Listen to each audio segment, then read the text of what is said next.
Chapter 1517. When the abnormal sea surface that had been split in half became an ordinary sea surface again, the waves in front of them became turbulent. From time to time, huge shock waves could be seen, causing the surface of the sea to swell up, followed by water pillars that shot into the sky.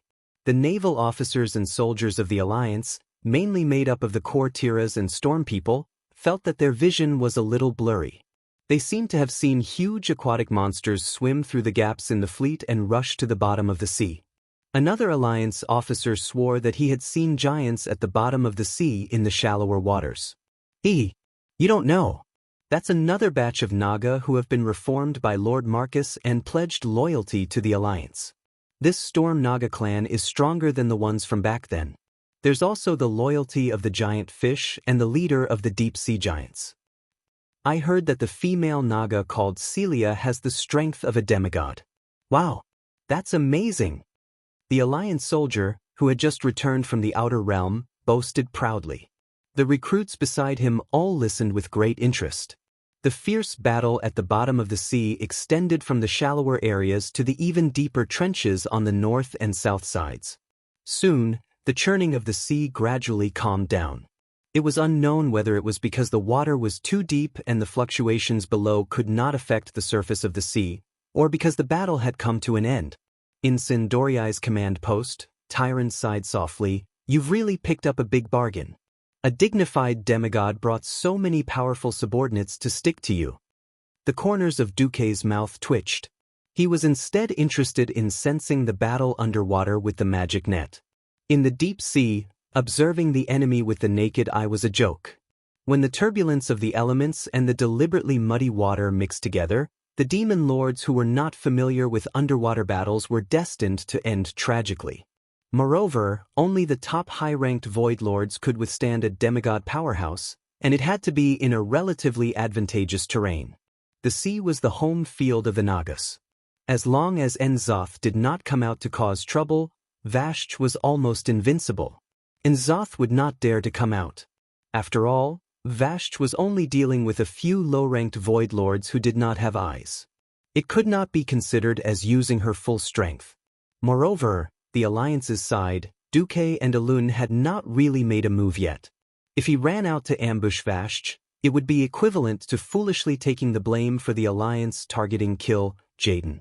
The most cunning N'Zoth would certainly not do such a good thing at his own expense. Duke didn't intend to let Vashch go all out. She and the leaders of Serpent Temple were here to hold the fort. To be honest, small matters such as beating up the Demon Lord could be left to the three leaders, Yusler, Morrogrim Tidewalker, and the unstable Hydas. Apart from the initial move to pull the Demon Lord down, Vashch was just watching the show. Even the Deepwater Lord, Karathras, just stayed by her side to guard. Above the water surface of the outer circle of the Isle of Quell, Donnas, after Queen Sylvie dealt with the Doomsday Lord, she directly drove the Red Dragon to circle around the outer circle of the island. Now, her thunder arrows could guarantee that within 1,000 meters, any enemy that was commander tier or below that appeared in her field of view would be instantly killed. Once upon a time, they were obsessed with using magic to destroy the enemy. Now, it seemed that this kind of violent and beautiful chain of arrows was equally exciting. Originally, Queen Vashch's attack power was limited by the number of arrows. Ever since Queen Vashch broke through, she began to turn to elemental control. Now, unless it was a strong enemy, she would not use the arrows in the quiver on her back. Instead, she would condense lightning into arrows to kill the enemy. In the Sunwell, Fatty Boo's face was as black as the bottom of a pot. The invincible Burning Legion Lord in his heart and the Air Force that he was so proud of were all killed in a few rounds. It was a slap to the left and then the right. He had no interest in recruiting more Demon Lords. The size of the portal limited the level of the lords that could come. Continuing to pull people over at this stage was more like giving experience to those insignificant mortals. Gemini, if there are more cannonballs coming, fly up and shoot them down. We'll bear with it and switch to a strategic defense.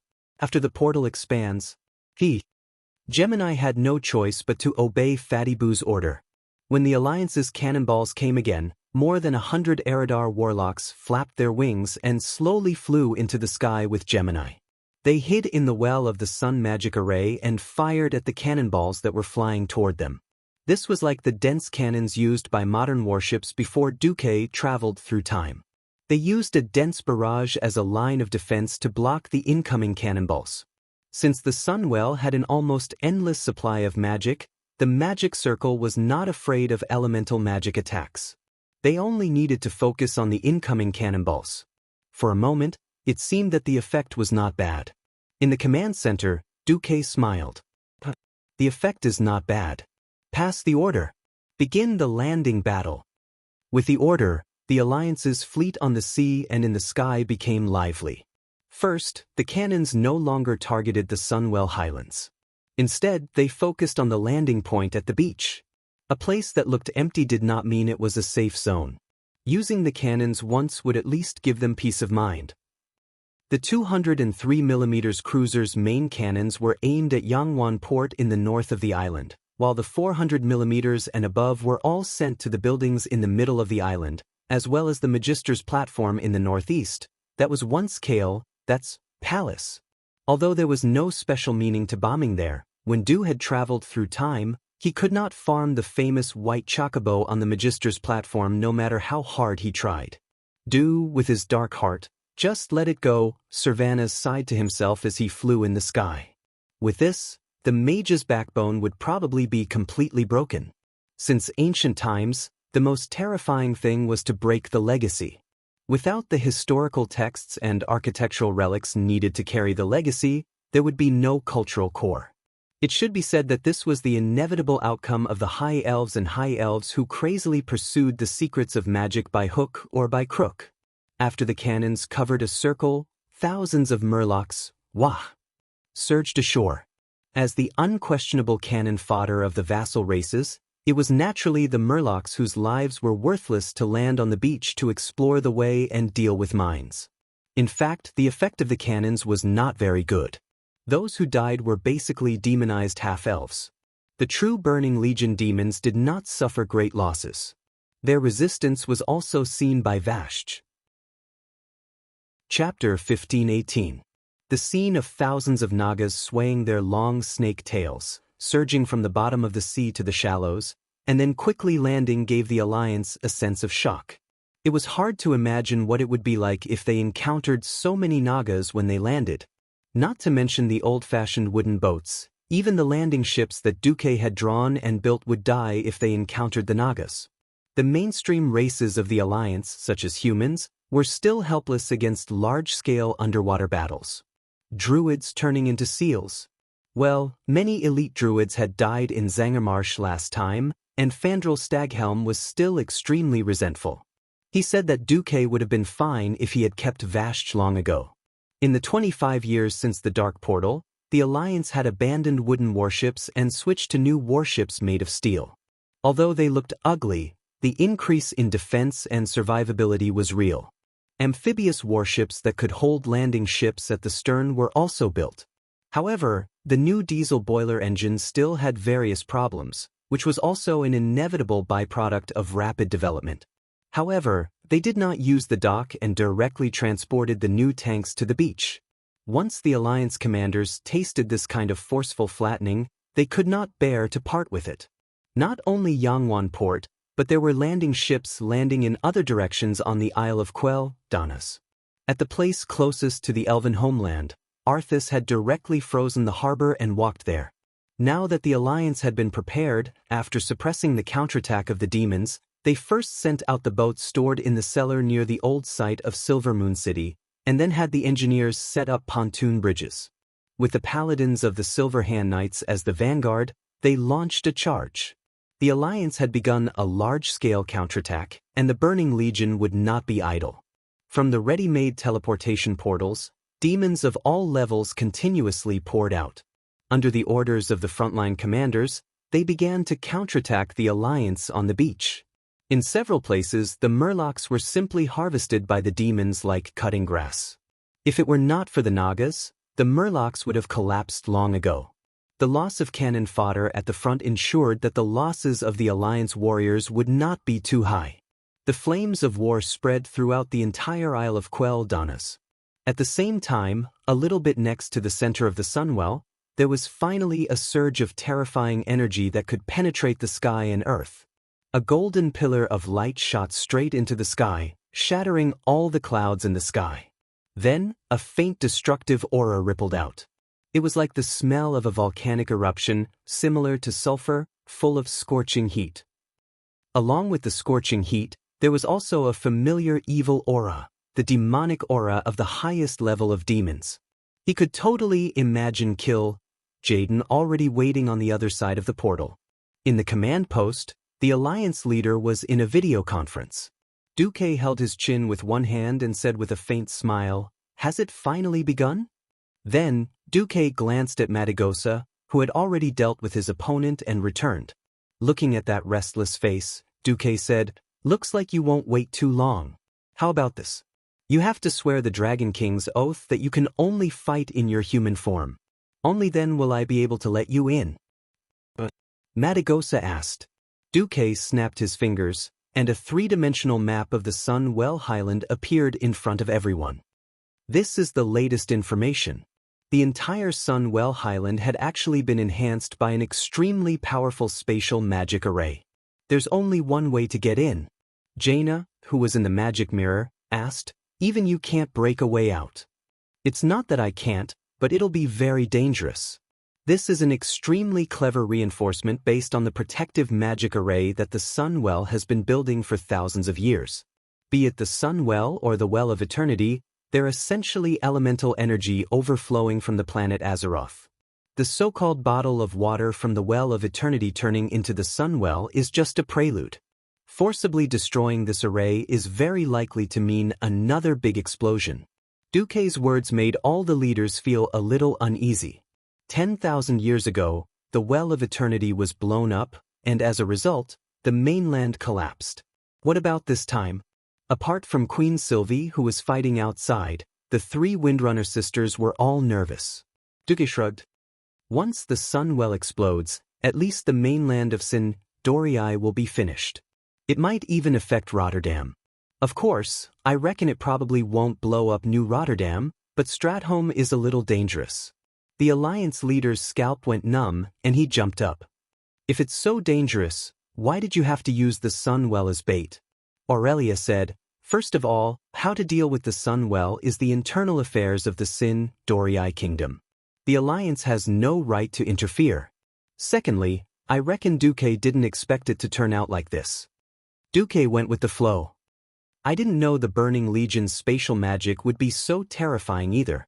Magic is indeed a very deep subject. Even I, a demigod of the weave, can't understand it." Duque glanced at the big sister blue dragon. "Okay, speaking of which, because of the spatial magic array, the space in the Sunwell is very limited. According to the intelligence, the blue dragon Calegos is guarding the first pass. The space there really isn't big." As Duque brought up the circular platform where the first elder of the Sunwell was, Matagosa frowned. It was a place with a diameter of less than 300 meters. For humans, it was indeed a large square. For dragons, it couldn't meet the needs of battle at all. If Calegos went crazy, Matagosa would have to transform to stop him. Then, this place would turn into a hand-to-hand battle without any skills. Only the one with the strongest vitality and defense would survive. This was something Matagosa definitely didn't want to see. At this moment, Duque clapped his hands and attracted everyone's attention again. "Calegos isn't our enemy. He's just being controlled. So, what we really have to deal with is the soul of the dread demon king that has possessed him. I'll have to trouble everyone to rehearse later." Not long after, the leaders of the Alliance, who were also the strongest people in the country, walked out of the portal. Duque had Matagosa transform into a dragon on the prepared field and let everyone rehearse how to move and find the portal. This was a battle where they switched between two worlds. Basically, if the strategy was correct, they would beat up Calegos first. Then, the delirious guy would open a portal and let the heroes enter a dark inner world to beat up the main character, Sesovar. Duque didn't participate in this battle. Firstly, it would be embarrassing for a demigod to beat up Calegos, who wasn't even an ancient dragon. Secondly, he really wasn't confident that he could get his main body to enter the nightmare space. Chapter 1519. The demigod's spiritual power was so powerful that it might even blow up Kalego's spiritual world. It would not be good if the Blue Dragon King, who was supposed to be the backup, became retarded. Speaking of which, to be controlled by a mere dreadlord, Kalegos was quite a scumbag. Do you want to see if Uther can be easily controlled? Even though there were two famous cases of control in history, Sidon Dathrahan was defeated by the dreadlord after he was left alone, and his body was controlled after he died. Alexandros Mograine was killed by his son's betrayal, which was why he was controlled. Arthas' worldview was destroyed by a series of conspiracies, and he finally fell. How could he be controlled like Kalegos as soon as he entered the arena? It couldn't be helped. Duque didn't like the Blue Dragon King Malygos. In case Malygos courted death like he did in history, he had to leave some seeds for the Blue Dragons. Who told me to be a good person? Duke took out a small seed and handed it to Madagosa. In order to prevent Kalegos from becoming an idiot due to the damage to his mind, if you see anything wrong with the collapse of the Dreadlord's mind, just throw the seed in. This will at least ensure that Kalegos won't become an idiot. The big sister Blue Dragon accepted it solemnly. Thank you for your generosity, Lord Marcus. No one had ever dared to have high hopes for the Burning Legion's captives. Demons had plenty of ways to torture their captives. But a little more hope was always good. After all, their king had already told Kalegos to go shit. They could only rely on this demigod in front of them who had a good relationship with the dragons. Suddenly, as if out of nowhere, Duke said, "Yes, Madagosa, you like Kalegos, don't you?" The big sister blushed and stammered, actually, that we are very, very good friends. She didn't dare to say that she had a crush, and it was too light to say that they were friends. In the end, they became very, very good friends. Duque was speechless at the thought of how two dragons could be so shy when talking about feelings. All right, do you help you? Duque seemed to hesitate for 2 seconds before saying, actually, I know that Kalegos is a little eccentric. He prefers human females, or at least females with the appearance of a human female. Why don't you change into a human woman's appearance for me to see? His instincts still wanted to deny it, but in the end, Madagosa was still bewitched. He activated the ultimate transformation spell and turned into a human female. The contours of the face can be softer here, and the corners of the eyes can be slightly elongated. With Duque's instigation, it was as if he had become the most awesome plastic surgeon in the world. In the end, he made Madagosa look like an intermediate version of Anvina and Jaina. Will he really like my appearance? Yes, that's right. I bet on it. I'm sure Kalegos will like you very much after you save him. Really? I'm sure. Alright, time to go, let's go. Madagosa, save Kalegos. Then fulfill your dream. Then, Madagosa really ran off to prepare for the attack. This scene stunned Tyrant and the other onlookers at the side. How did the great cause of fighting against the Burning Legion become a blind date? Duque's words scared the leaders of the alliance. Don't be fooled by Kalegos' funny face. He's a blue dragon with the potential to become a dragon king. Of course, he's not as good as Malygos, but we have to be prepared. The planetary protection array formed by the 5-colored dragon kings must not be lost. Killing the Wing of Death, Nisario, in advance resulted in the direct weakening of the planet's defense array. This evil consequence had long been reflected. In the past 10,000 years, the array had been weakened. Fortunately, Duque had coaxed Onyxia to work recently. Although she was still not as good as the real Black Dragon King Nisario, at least she had reassembled the 5-colored Dragon Kings. It was better than when there were only 4 Dragon Kings left. Otherwise, when the pressure increased, it would be easy for them to collapse. In history, it was also when the few Dragon Kings were almost dead that the Burning Legion launched a full-scale invasion and used interstellar battleships to parachute in. In the following time, the Eridar Gemini used more energy from the Sunwell to strengthen the protective array of the Sunwell. If they wanted to break an opening, they had to crack the magic array very close to the gate. This was not easy. The Burning Legion's resistance was very fierce. The alliance had reached the beachhead, but every inch of land had to be fought over repeatedly. There were a few space portals in the Sunwell, and elite demons were continuously sent over. If not for the paladins at the front line and the fleet's crazy support with holy light cannons, the old alliance might have suffered great losses. After all, it was a battle that had to be fought with human lives regardless of whether they could win or not. In history, it was the Draenei led by Willin who formed the Shattered Sun military organization and attacked the demons of the Legion with all their might. After all, in that period of history, the human paladins had declined a little, and there were not many capable powerhouses. But in this life, there were too many changes. The paladins at the front line were still the paladins, but now there were three: the human Silver Hand led by Tyrion Fordring, the Draenei paladins led by Garrison Officer Merid, and the Blood Elf paladins led by Countess Riadaline. The three paladins took turns to attack. Together with the elite infantry of the Alliance, the Rangers trained by the Windrunner family, and the Dalajan mages, the battle was truly spectacular. On the battlefield, the Alliance seemed to have suffered heavy casualties. In reality, Alliance soldiers could be seen dragging their comrades back. As long as they did not die on the spot, the priests could basically save them. After 7 days of continuous attacks, not a single Alliance army lost more than 20% of its people. However, although the front line was very lively, this was actually a low-intensity war. This was because the Lord-level demons never stepped out of the magic array of the Sunwell again. Even the newly teleported demon lords all hid in the magic array and did not come out. A group of demon lords blocked the door. Even if the magic array was forcibly opened, ordinary troops would not be able to rush in. In fact, everyone was waiting for Duque's orders, but Duque was waiting for the progress of Kill Jaden's arrival. This formed a strange situation. Counting from the time the Sunwell was taken, when the sun rose on the horizon on the 7th day, the flying fortress Naxxramas arrived. Attack with all your strength and put some pressure on the egg. Chapter 1520. The principle of the magic protection circle was more like a kind of energy counteracting. As the largest energy overflow point of planet Azeroth, it was extremely difficult for normal magic to break through the magic defense of the Sunwell Highland. Duque could do it, but unfortunately the investment was not proportional to the results.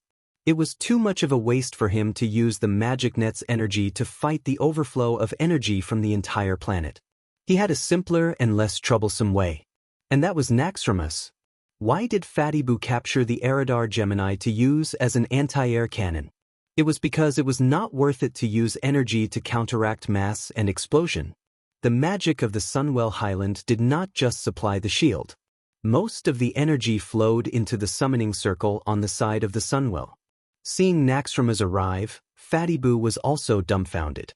The Eridar Gemini shrugged, indicating that they could not handle a Titan relic of this size. Fatty-Boo did not say anything else. Follow the plan. Defend the main road. Almost from the moment the demons of the Sunwell saw Naxxramas enter their field of vision, Duque clearly felt that the evil energy overflowing from the Sunwell had become stronger. Others might only have a simple feeling that the summoning ritual might have been accelerated. But how much was added was just a feeling. On Duque's retina, there was a clear linear chart, and the energy storage of the Sunwell was decreasing. In addition, the system elf had been analyzing the magic circle patterns sent back by the Gemini 24 hours a day, judging its function and endurance limit, and had basically come to a conclusion. Duque's lips curled into a mysterious smile. All right, ladies and gentlemen, it's time to attack. But I have a small request. First, you must advance step by step, very cautiously, and spend an hour on the road to reach Calegos. Then, it will take 30 minutes to save Calegos. This way, you will be able to conserve your strength to deal with the next burst of speed. If the person who said this was not Duque, the leaders would have probably gone up and slapped him a few times. If possible, of course, everyone wanted to smoothly deal with the demons of the Burning Legion. Battles were always full of surprises. No one could guarantee that the other party did not have any trump cards. But Duque had quantified the unpredictable battle. He opened his palm, and a 3D image of the Sunwell Highland appeared in front of everyone. From the outer garden, to the long and narrow corridor, to the place where the leaders fought. Every enemy's appearance, ability effects, range, and even vitality were accurately marked out. As for the so-called vitality assessment, everyone was only skeptical about it. But seeing that the spy's intelligence was so reliable, everyone could only lament in their hearts. If they had successfully tricked Jaden this time, then the egg would not have lost unjustly. Everyone received the order and gathered most of the Alliance experts to enter. Apart from Duque and his direct subordinates, Vashj, Aurelia and Sasha, who were still pregnant, were unable to participate. The rest were all present. There was nothing much to say about the process of beating up Calegos. The current Calegos was at the level of an adult dragon, not even an ancient dragon. In terms of strength and difficulty, there was no way he could compare to the strengthened version of the fallen Varistaz in Blackwing's nest. What's more, his admirer, Madagosa, was holding the fort. If they couldn't even win against him, then the Alliance's powerhouses should all hang themselves. Who am I? Where am I? What did I do? Calegos, who had finally regained his senses, was still confused. In order to reduce the consumption of his body, he had turned into a blue-haired young man. Fortunately, there was a familiar dragon like Madagosa beside him, so Calegos quickly calmed down. Madagosa, you changed your appearance? For some reason, Calegos looked at Madagosa, who had transformed into a human, and suddenly felt that she was very pleasing to the eye. Can I touch you? Looking at Calegos's outstretched hand, Madagosa could not help but be overjoyed. Yes, if you want to touch. She had thrown in what Duque had given her a long time ago. Although she felt that she was in danger of riding a dragon, she quickly relaxed. The relationship between dragons was a little simple and crude. If they liked each other, they would communicate when they were in heat. After that, the male dragon would scram to wherever he wanted to go. The crude male dragons were not in the mood to raise their offspring. Taking care of the children was the female dragon's job. Once the young dragons passed the youngest fledgling stage and grew into young dragons, they would have to scram. After all, with the Dragon Slumber Temple backing them, there were really not many people in this world who dared to bully young dragons. To put it bluntly, young dragons were very powerful. 99% of the time, young dragons were already very lucky not to bully other intelligent races. The Alliance's performance was so strong that the demons in the Sunwell were a little flustered. One had to know that Jaden's original order was to hold on for another 8 hours. It had only been 1.5 hours, and the first guardian, Calegos, had been defeated. Fatty Boo asked softly, Lord Hidden, should we use a portion of the Sunwell's energy to teleport a few high-level Void Lords over first? A cold snort came from the other side of the portal. Useless guy. I knew you guys were unreliable. It's fine. Duke Marcus is scheming against me, and I'm also scheming against him. He thinks he can stop me when I'm halfway over. Does he really think he can predict Eridar's most exquisite teleportation spell? When he comes over, I'll already be in my complete form. Go. Brutalis, as long as you hold on for another half an hour, it will be a complete victory for the Burning Legion. As the voice trailed off, 2 huge red palms with sharp black nails suddenly reached out from the portal. The size of the red palms was so large that it looked like it could easily squeeze a lightweight light tank in its hands like a fitness ball. The palms were trying to pry open the portal that was originally only 10 meters in diameter. The sound of the dimensional barrier cracking and tearing echoed throughout the hall.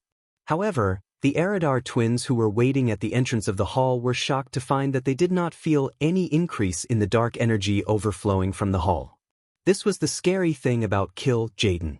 In terms of perception, it was like an old bull starting to drag a cart and slowly accelerate. In fact, Jaden was already whipping the horse, completing the construction of the portal at the speed of the warhorse's sprint. This move of the Burning Legion's commander shocked every demon present. To be able to instantly release a terrifying power that could tear a large area of space apart in a mere hall, how powerful must one's control over space be? They really wanted to say that what they saw and heard were all illusions.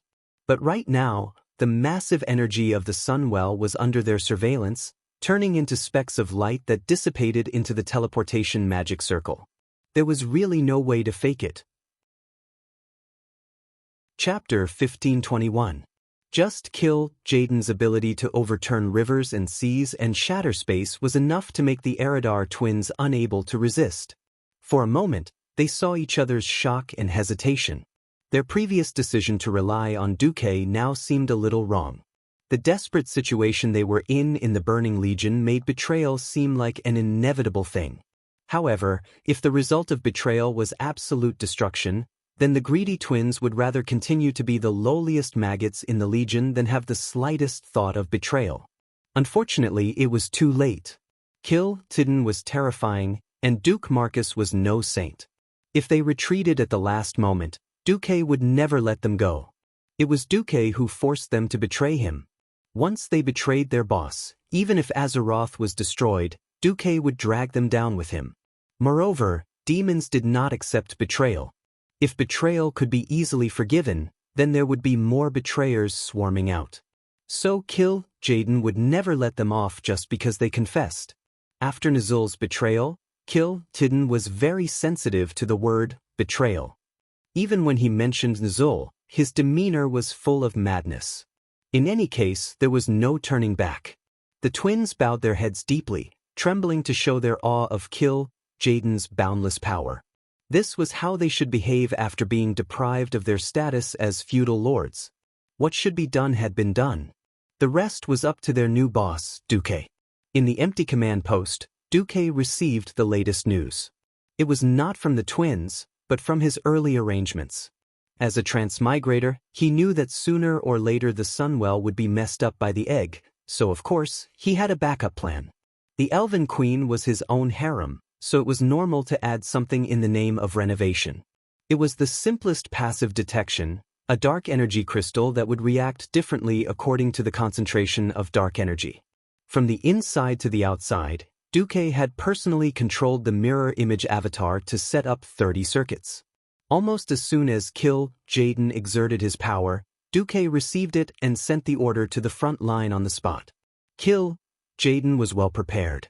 He knew that Duque was scheming against him. At first, his progress was slow and he didn't even show up. When he saw that it was about time, he suddenly exerted his strength. If not for these arrangements, Duque would really have been deceived by him. What surprised Duque was that 2 minutes later, he received an urgent message from Gemini. Furthermore, it was specifically stated that it had happened 2 minutes ago, so there was at most 28 minutes left. Duque grinned. It seems that the Demon Sisters are going all out. Since you have truly acknowledged me as your master, I will not disappoint you. If the alliance didn't succeed, they would also die along with it. They didn't care if they would be discovered or not. Gemini almost risked her life to send a message. Just as the hero group was about to reach Fatty Boo, they received a messenger from Duque. It was a very special messenger. When the messenger used his strong arms to lift his cloak, Imriel was dumbfounded. She could recognize this guy even if it took her a long time to do so.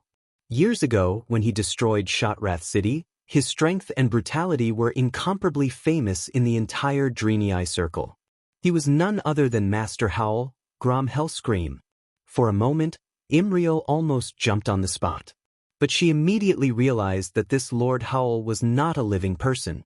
His explosive muscle lines were clearly visible, and the details of the beard and tooth ornaments on his face were meticulously detailed. Imriel could even feel the surging blood vessels under his green skin, as well as the heat coming out of his thick nostrils. But he was definitely not a living beastman. His body was too perfect.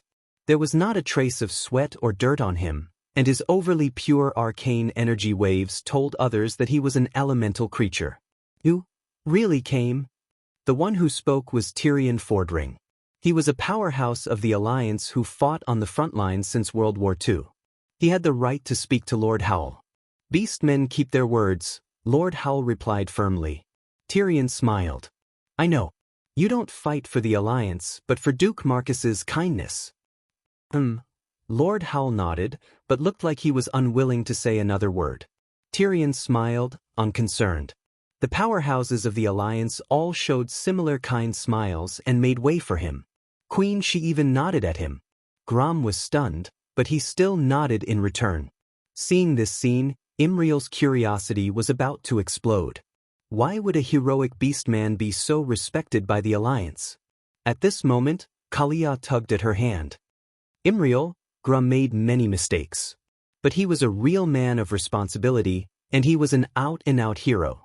When he was alive, he was indeed a tribal chief, but after his death, he was only loyal to Duque to repay a debt of gratitude. Kalia quickly gave a brief introduction about Lord Howl. She finally understood. Grom had died last month. At the age of 60, this was unimaginable among Beastman warriors. No Beastman warrior could fight their whole life and die peacefully in their own bed. Usually, only a respectable shaman could have such an ending. Although there were dissenting opinions among the Beastmen that Grom should have died on the battlefield like a true Beastman, Thrall stood his ground and gave Grom a grand burial. He also publicly announced that Grom would keep his promise to repay Duque and not become a Death Knight to continue serving the tribe. This caused a huge controversy among the Beastmen and even the entire tribe. Then there was Lord Howl, who appeared in the Alliance's hero group. The wise leader of the Alliance had already figured out why. To kill Fatty Boo quickly and without scaring Jaden away, Grom was definitely the best candidate. In the entire Alliance and even the Burning Legion, everyone knew Lord Howl's nickname, the Bane of the Lords of the Abyss. To be able to kill the Lord of the Abyss, one of the main races of the Burning Legion, Lord Howl was the only one in the world. It wasn't an assassination, but a head-on confrontation. Against the Lords of the Abyss, Lord Howl always used an axe. "I alone am enough," Grom said. Then, the powerhouses of the Alliance put away their swords, as if they were watching a show. "Brutalis is a high-level Lord of the Void," Irel said softly. She had said it for Kalia to hear, but who knew that Lord Howl would hear it?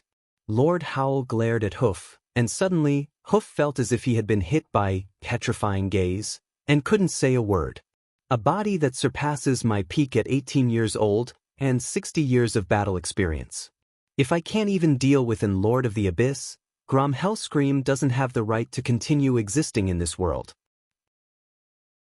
Chapter 1522. Lord Roar was full of himself. To be honest, this was the complete opposite of the humility of the Alliance's mainstream chivalry.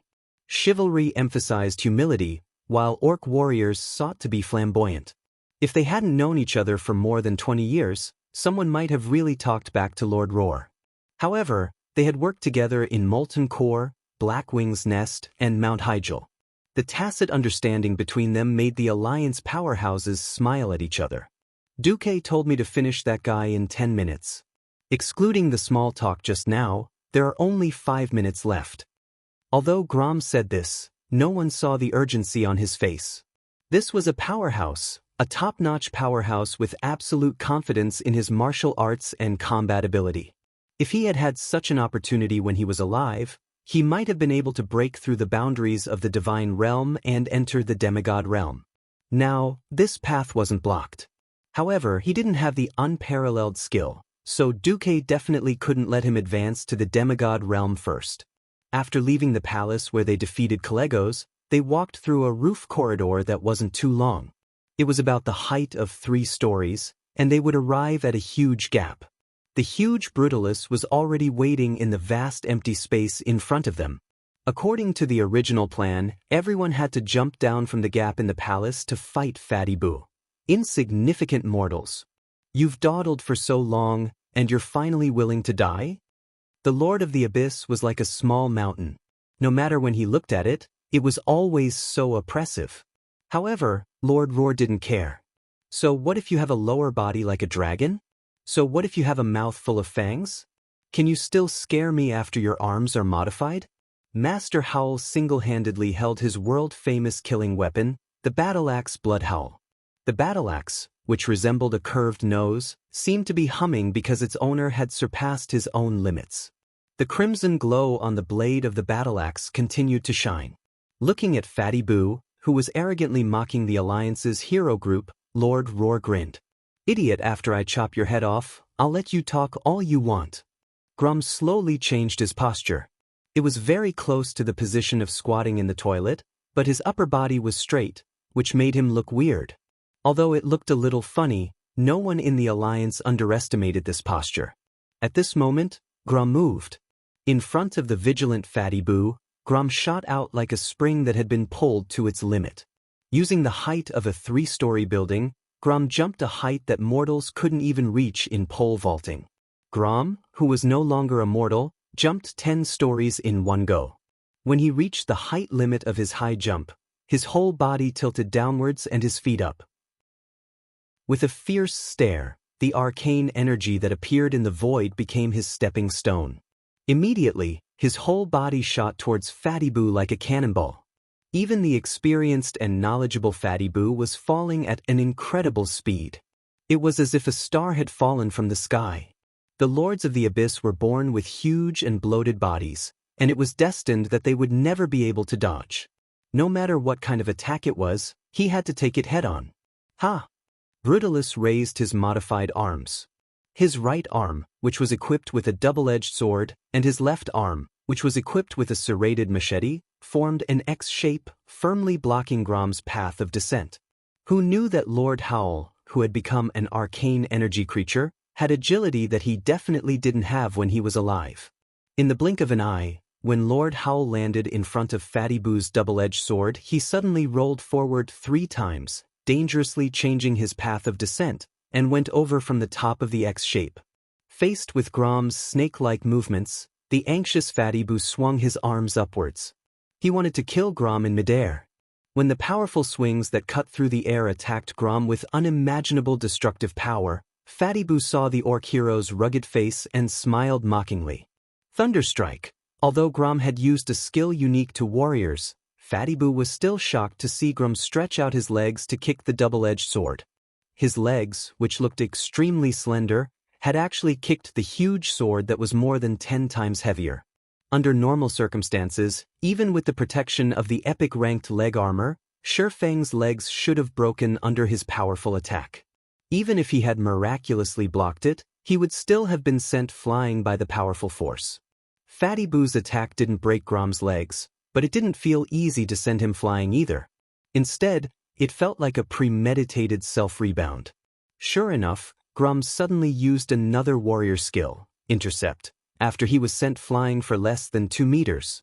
He turned into a flash of green light and rushed towards the defenseless Fatty Boo's chest at lightning speed.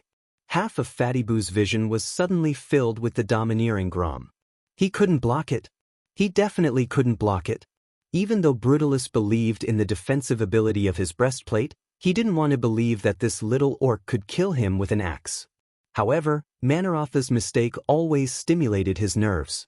After all, Grom Hellscream was a terrifying existence that had killed a Lord of the Abyss with an axe. At the last moment, Fatty Boo shrank back and tried his best to lean back, hoping that he could dodge Lord Howl's axe. Compared to the retreating Fatty Boo, Lord Howl's attack was faster. He combined the momentum of falling from the sky with all the strength in his body, burning all his anger for an attack. It could be described as a meteor.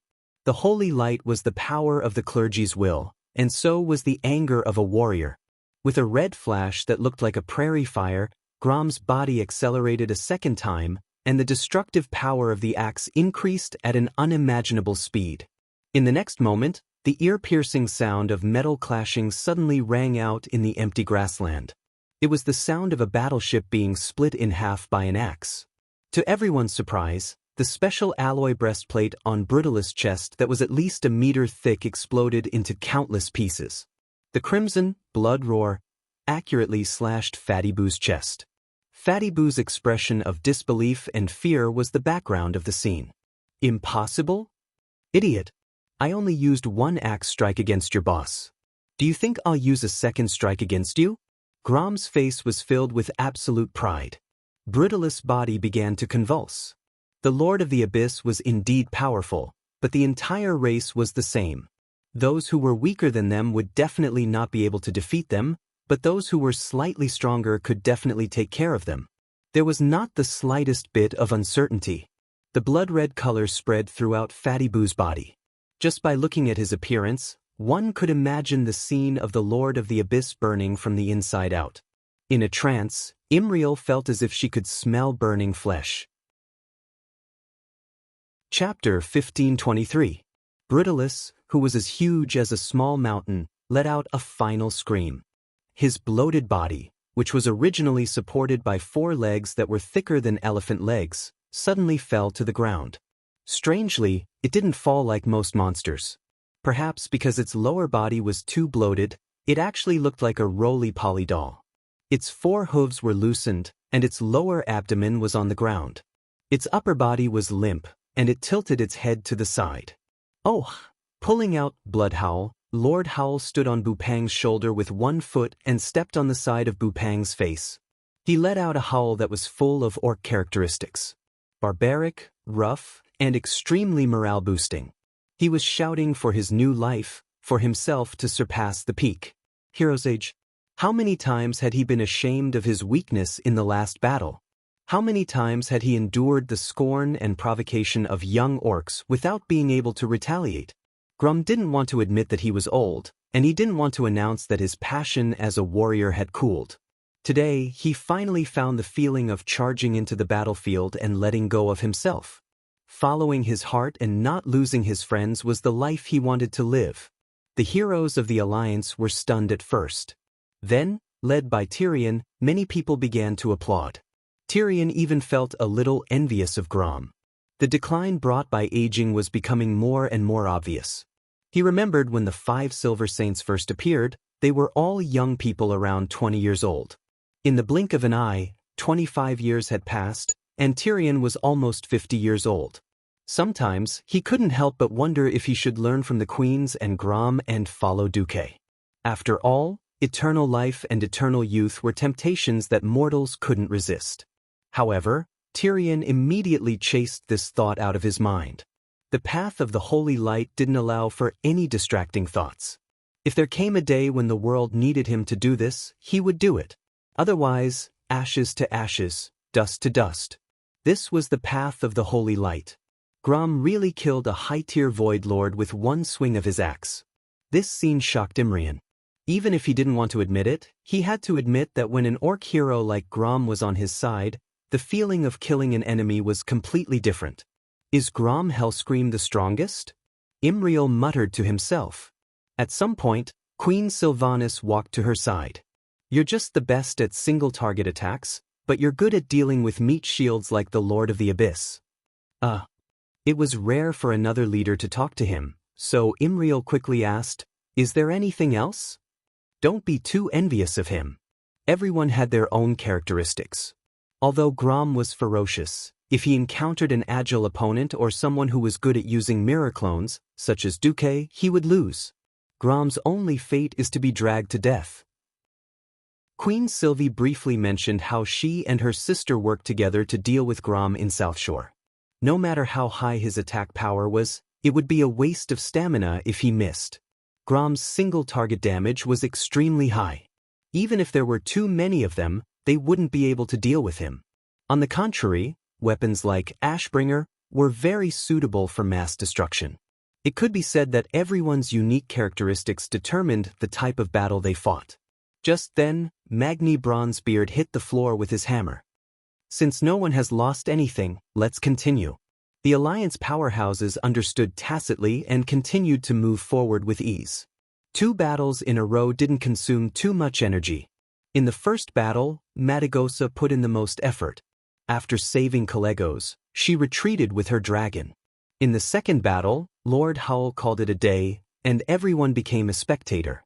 It could be said that the Alliance powerhouses were at most warming up. They had the ability and reason to continue advancing. At this time, the problem was thrown to kill Jaden. The gatekeepers of the 2 checkpoints were taken down so easily. This unexpected situation shocked Kill Jaden.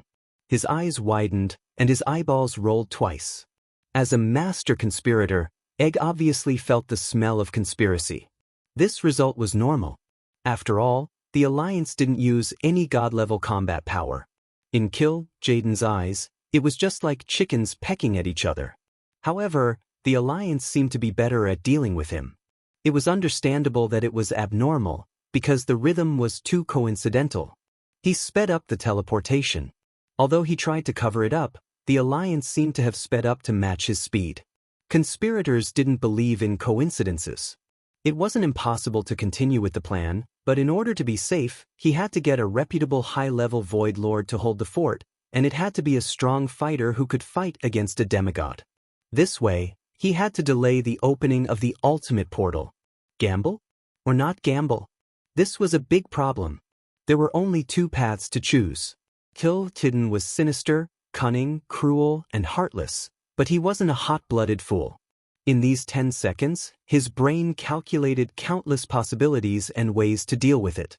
What motivated him was his infinite confidence in himself and the absolute dignity of a powerhouse. I am Cultivation, the leader of the Burning Legion. I have never been defeated on countless battlefields. I have destroyed thousands of planets and made billions of living beings cry in despair. Sargeras and Archimonde's failure doesn't equal my failure. The Burning Legion has been shamed too much recently. There must be a top powerhouse who stands up and declares the Legion's terror and invincibility. Elun can't do it directly. All I have to deal with is a Duke Marcus and a few weak demigods. As long as I have 60% of my strength to enter this world, I will be absolutely invincible. Cultivation made up his mind. No matter what, he shouldn't shrink back into the distorted void with his tail between his legs. Sargeras's failure was due to his carelessness. He had personally tried something as dangerous as soul possession. He really didn't know what to say about him. Archimonde was too reckless, and he finally bore the consequences under the suppression of the world. And he, Cultivation, was the wisest and most suitable person to lead the Burning Legion. At the very least, he should be above Archimonde. Now, the chance to prove himself had come. Cultivation gritted his teeth. He no longer used his hands to tear space apart. He began to stretch his head over. Only when his body truly entered this world could he better observe the flaws of this world and speed up the tearing of the space barrier. This wasn't an easy task. After all, he had to bypass the planet's Azeroth defense, forcefully find a flaw, and use the planet's energy to attract each other to open a new gap.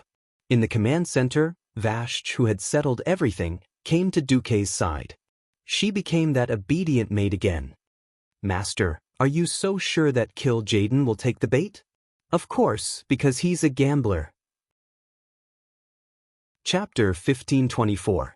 Regardless of how Cultivation was used to scheming and carrying out all kinds of sinister and cunning plans, he was actually similar to Duke in his bones. They both liked to win big with small. His small was to invest small. This way, once he succeeded, he would feel a greater sense of accomplishment in his heart.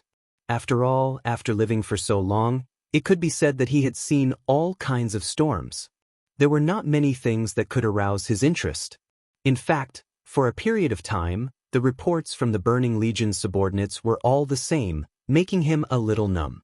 No matter what civilization, what race, the powerful military power of the Burning Legion could directly flatten them. No one could stop hundreds of millions of demons. Now, they suddenly encountered a hedgehog that not only blocked the Legion's steps, but also stabbed them until their hands were covered in blood, causing 2 of the 3 powerhouses to be temporarily disabled. This did not make Cultivation feel ashamed or angry. Instead, it aroused his competitive spirit. So, unknowingly, Cultivation's gambling spirit became heavier. When Duke spoke with fervor and assurance, analyzing the details of Cultivation's mentality perfectly, a charming smile appeared on Vashj's face. Sure enough, this is why I waited for 10,000 years and swore to serve the master of eternal life. Duke's face turned red. He was really afraid that he would not be able to control himself and have another maid who had nothing better to do. Cough cough, there was something important now. The Alliance's rapid elimination of the Sunwell's first and second boss posed a real problem for Cultivation. This was like an iron lock across a river, making it difficult for him to advance or retreat. However, since Cultivation had decided to go all out, he naturally had to make a choice. Cultivation's voice came from the depths of the Sunwell's palace complex. Gemini, it's time to test you. The second portal is open. Lead all the low-level Void Lords and hold off the Alliance's powerhouses. As long as you can ensure that no enemies come to me in 20 minutes. You can immediately become high-level Void Lords again. The Eridar Gemini immediately shivered. Oh my god. This was a good thing that could not be encountered even once in 10,000 years. If it did not involve a top priority like the Azeroth portal, the probability of promotion in the Legion simply existed in theory. First, they had to be strong enough to meet the combat power requirements of the Lords. Then there were opportunities. To deal with unimportant planets, destroying 1,000,000 of them was no more than stepping on an ant in the eyes of the upper echelons. It was no big deal at all. Ever since the War of the Ancients, because they had chosen that damned Mark Dooku as a spy and the person in charge of opening the teleportation portal, they had been forced to the brink of death by Jaden. They had to do all the dirty and tiring work, and now they had to become combatants, forced to go to the front lines as cannon fodder.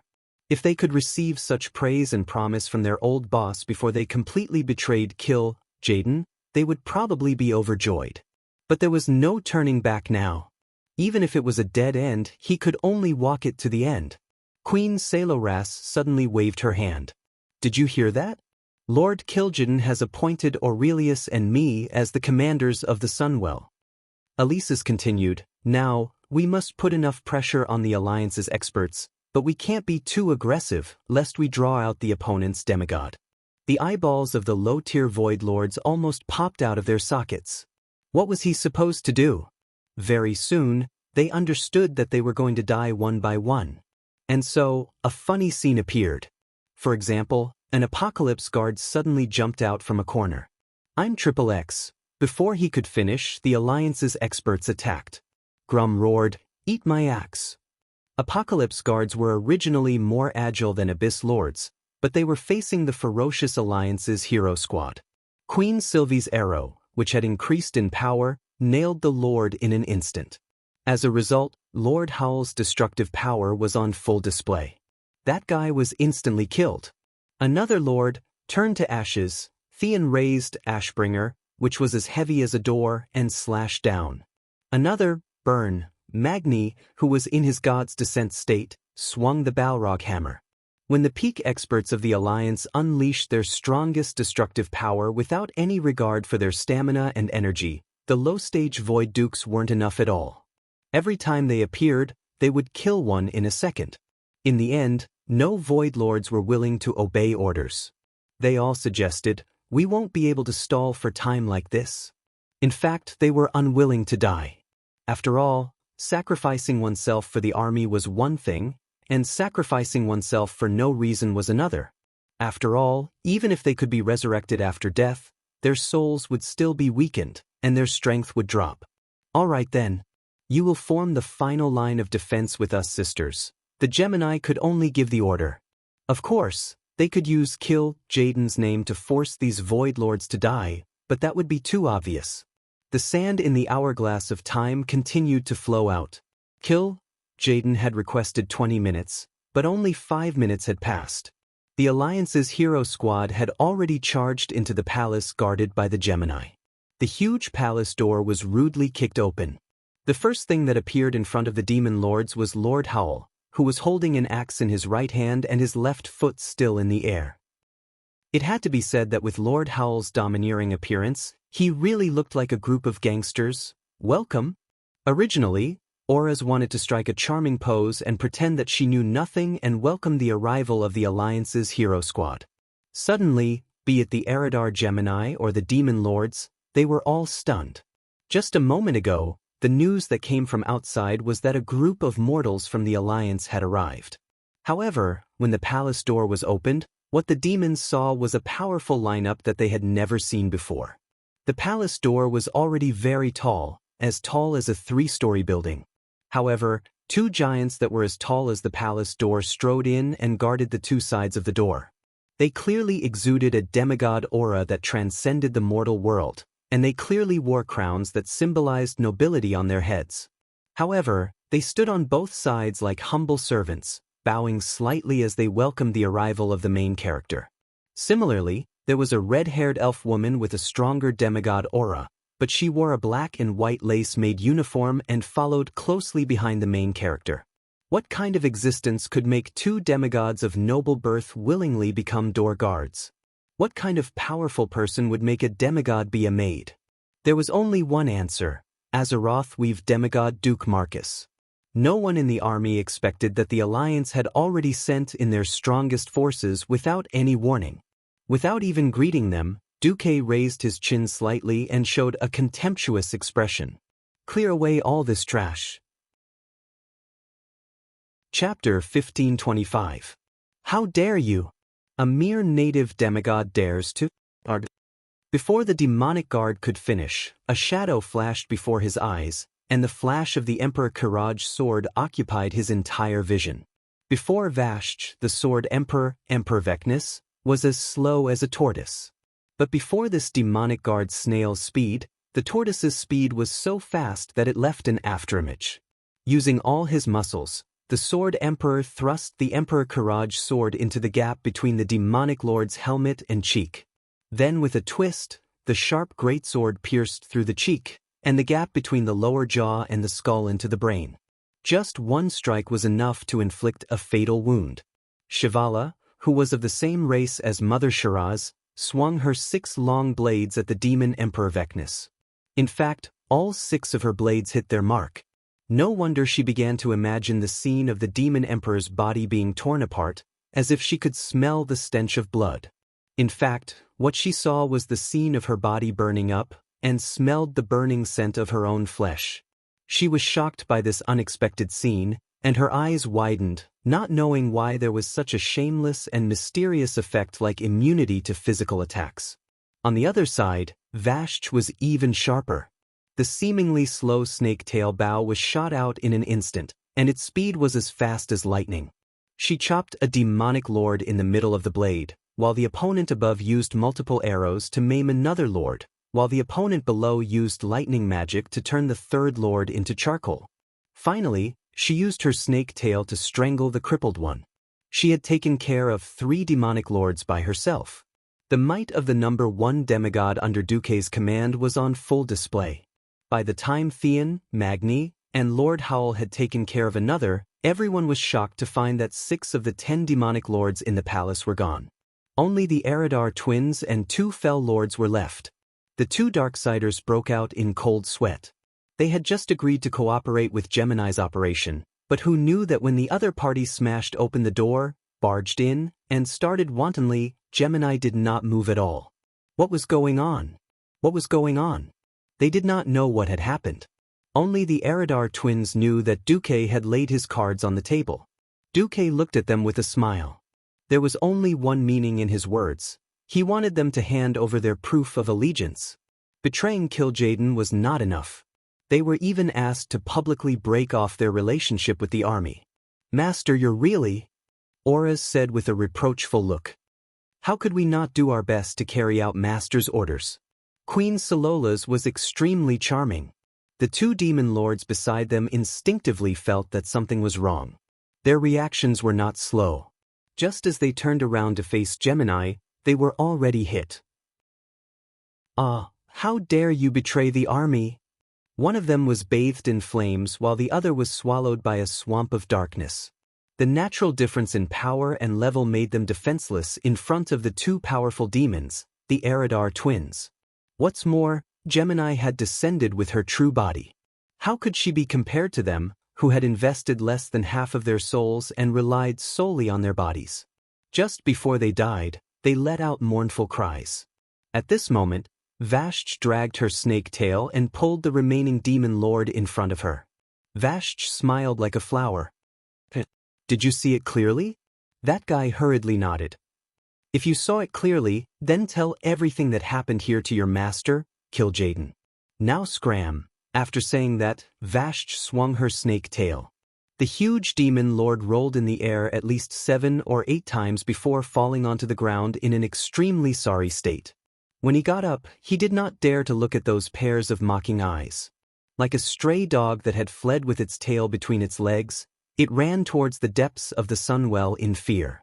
On the other side, the Eridar twins slightly tidied up their originally very clean armor. They came in front of Duque and knelt down on both knees. "Great Master, Duke Marcus, Your most loyal slave, Eridar twins, Auras, Sololas. Greetings, master. Accompanied by a clear voice, the twins knelt down in unison. This scene made the leaders of the Alliance feel endless emotions in their hearts. Not long ago, the Burning Legion wantonly invaded Azeroth. From the first time the Dark Gate sent beastmen to invade, to the third battle of the Dark Gate, the Burning Legion's Nazul Scourge army, to the arrival of the Archerons, and then to the Outland to cause trouble.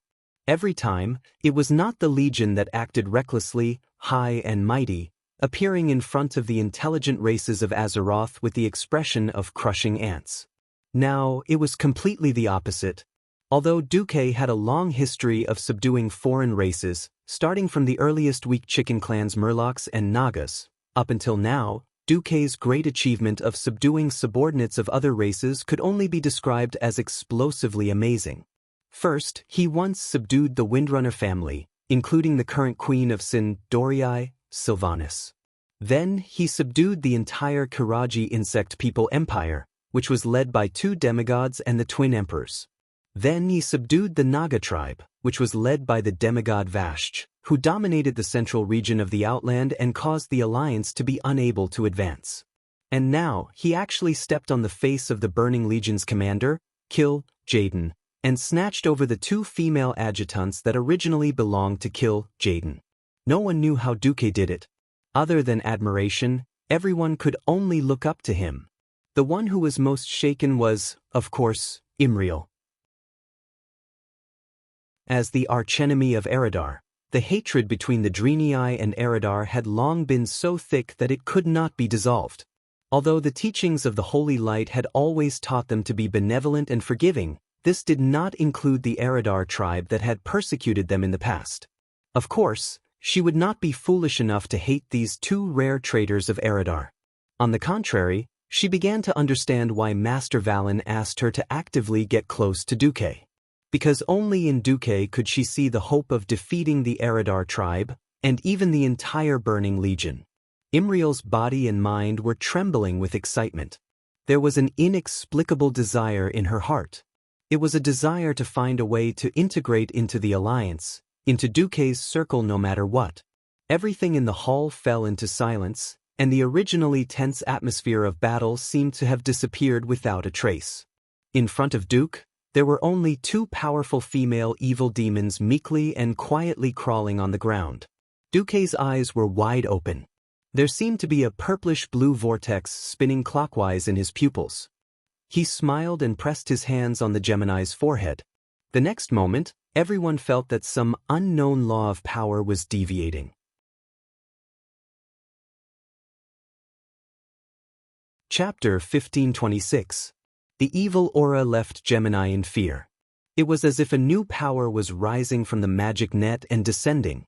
Its powerful energy was forcefully pouring into Gemini's delicate body, dominating everything, taking over everything. Gemini was indeed Gemini. Even the sound and rhythm of their screams were the same. Everyone saw a lot of black fluid that looked like beads of sweat appearing on the graceful curves of Saloras and Aura's bodies. Not only that, faint wails of the undead squeezed out from their pores. Over the millennia, they had died in the hands of the Gemini twins, leaving behind soul fragments in their bodies. These soul echoes were filled with sorrow and resentment.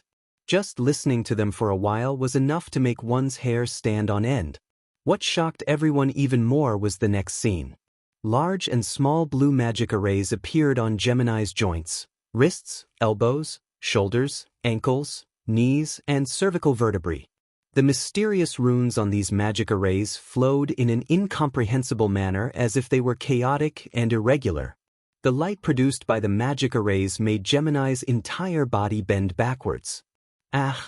Theoretically, it was painful, but their faces were flushed with pain and excitement. Theon was the first to notice. At first, he thought it was an illusion, but as the magic runes flowed more and more intensely, not only him, but everyone else also saw that on the Gemini's chest, there was a flying claw connected to a pitch-black soul chain. The 5 sharp hooks on the flying claw emitted a demonic black light, and they were deeply hooked onto Gemini's heart. This discovery made Gemini's face turn green. What is this? Why didn't I know there was such a thing? The next second, when they saw Duque's confident smile, they inexplicably felt at ease. Mysterious and evil things were most terrifying when they didn't know what was going on and knelt down inexplicably. After knowing it, it was usually the same thing. As expected, Duque's voice traveled into Gemini's ears. You should be glad that Jaden is busy opening the portal and doesn't have the time to deal with you too. This saved me a lot of effort. Duque's index fingers trembled slightly, and Gemini suddenly heard a sound that sounded like a piano being played from a low note to a high note. Ding ding ding. As the pitch grew louder, the soul chains began to crumble bit by bit. Each chain let out a shrill roar before quickly turning into nothingness. The 5 hooks on the claw seemed to have been stimulated by something. They opened abruptly and then collapsed. The twins let out a long sigh of relief. For their new lives, and for making the right decision. There was even a gust of blue arcane energy gently wrapping around the damaged part of the soul that the hook had hooked out. In just a short 2 to 3 seconds, Gemini could already feel that the part had been perfectly repaired. Just as she was about to thank him, Gemini was shocked to find that the ball of energy had stopped moving. They immediately understood what Duque meant. Duque had never completely trusted them. This ball of energy was a guillotine hanging over their heads, constantly warning them that Jaden could kill them in an instant, and so could Duque. However, Duque's behavior made them breathe a sigh of relief. Being on guard proved that Duque would still use them. Using them meant that they still had a chance to make contributions.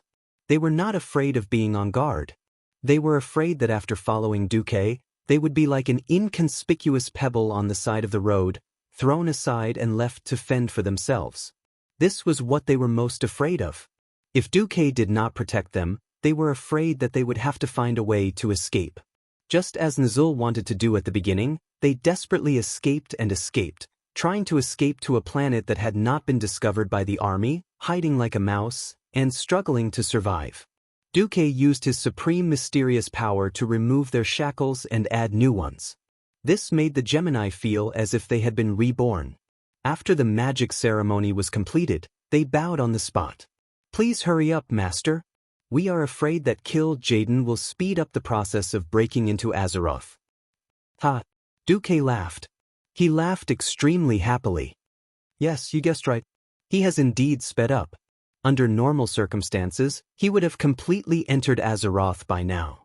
Everyone noticed the words, under normal circumstances, that Duque had said, and everyone smiled knowingly at the same time. Let's go. Let's see what the last big shot of the Burning Legion looks like now. At this time, Duque finally pulled out his Demon Slayer holy sword. With his staff in his left hand and his sword in his right, he led everyone in the direction of the Sunwell.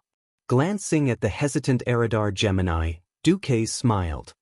Wait for our triumphant return at the gate of the Sunwell Highlands. The Gemini were overjoyed and bowed deeply.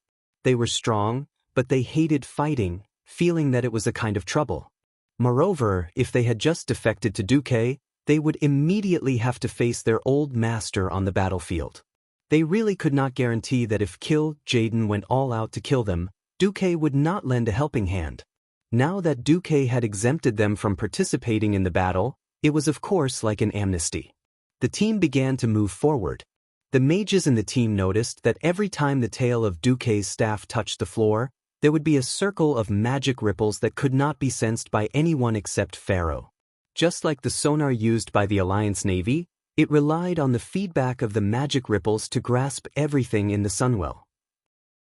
After everyone passed through gorgeous corridors and majestic palaces that were already empty of enemies, they finally reached the tallest and largest palace on the edge of the Sunwell. The palace gate opened, and Jaden's angry voice came from inside. The terrifying sound wave was so loud that at the same time as the sound came out, it raised a cloud of dust, like a shock wave jumping out of the gate. Duque, Marcus, after slightly blocking the dust in front of them, not only Duque, but every member of the team laughed.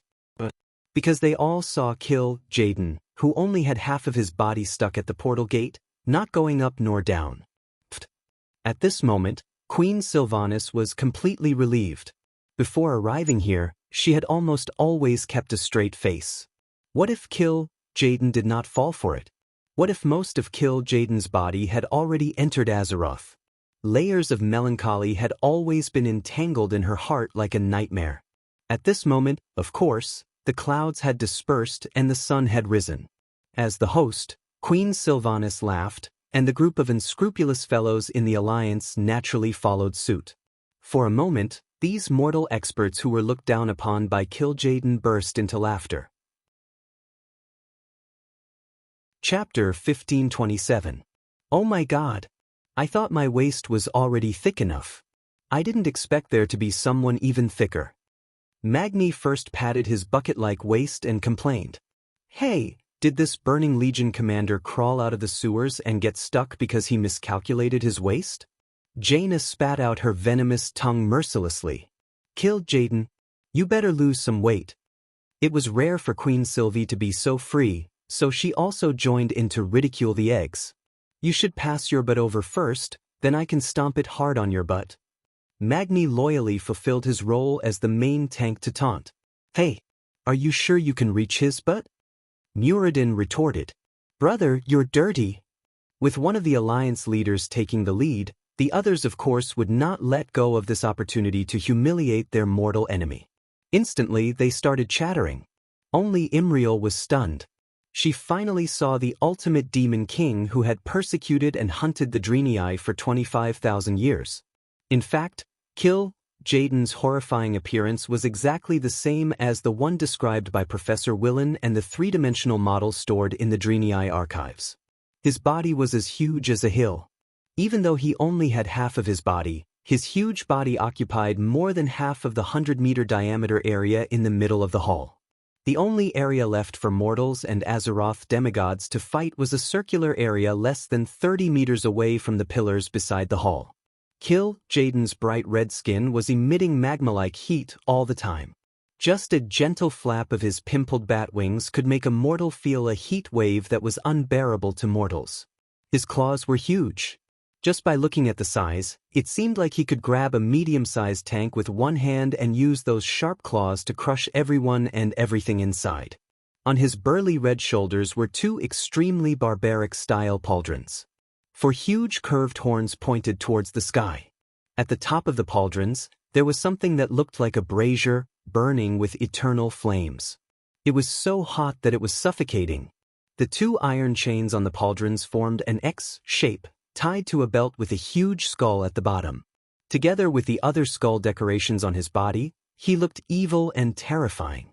Amidst the scorching heat wave, there were faint wails of the dead. The souls of the creatures of various races that he had killed still could not rest in peace in this purgatory. Without the strange golden halo that was stuck at Jaden's waist, the experts of the Alliance would probably be in awe when they saw his upper body, as if they were facing a great enemy.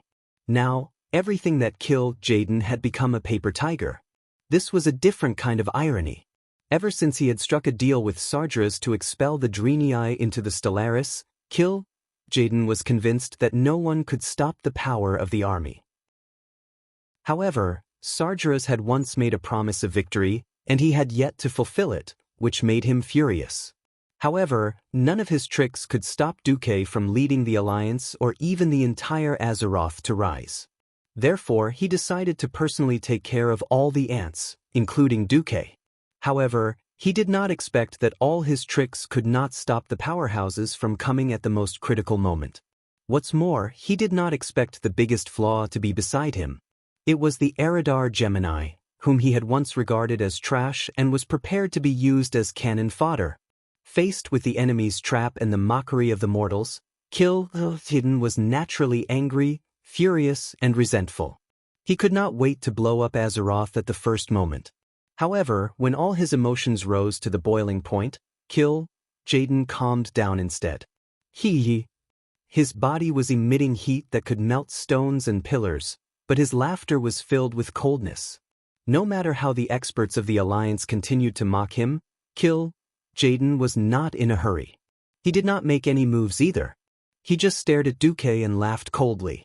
That laughter made one's hair stand on end. If one did not have any skills, they might foolishly ask, "What are you laughing at?" That would be inferior in terms of aura, because it meant that one did not see through the other party's trump card. Hee ha. Duque laughed too. Isn't it just a cold, fake, sneering and pretending to laugh? I can do it too. At some point, only the laughter of Duque and Jaden echoed in the entire hall. In the past thousands of years after the Well of the Sun was built, the king of the Sunstriders would lead all the high elven nobles here to hold a grand banquet every major festival of Kuel Salis.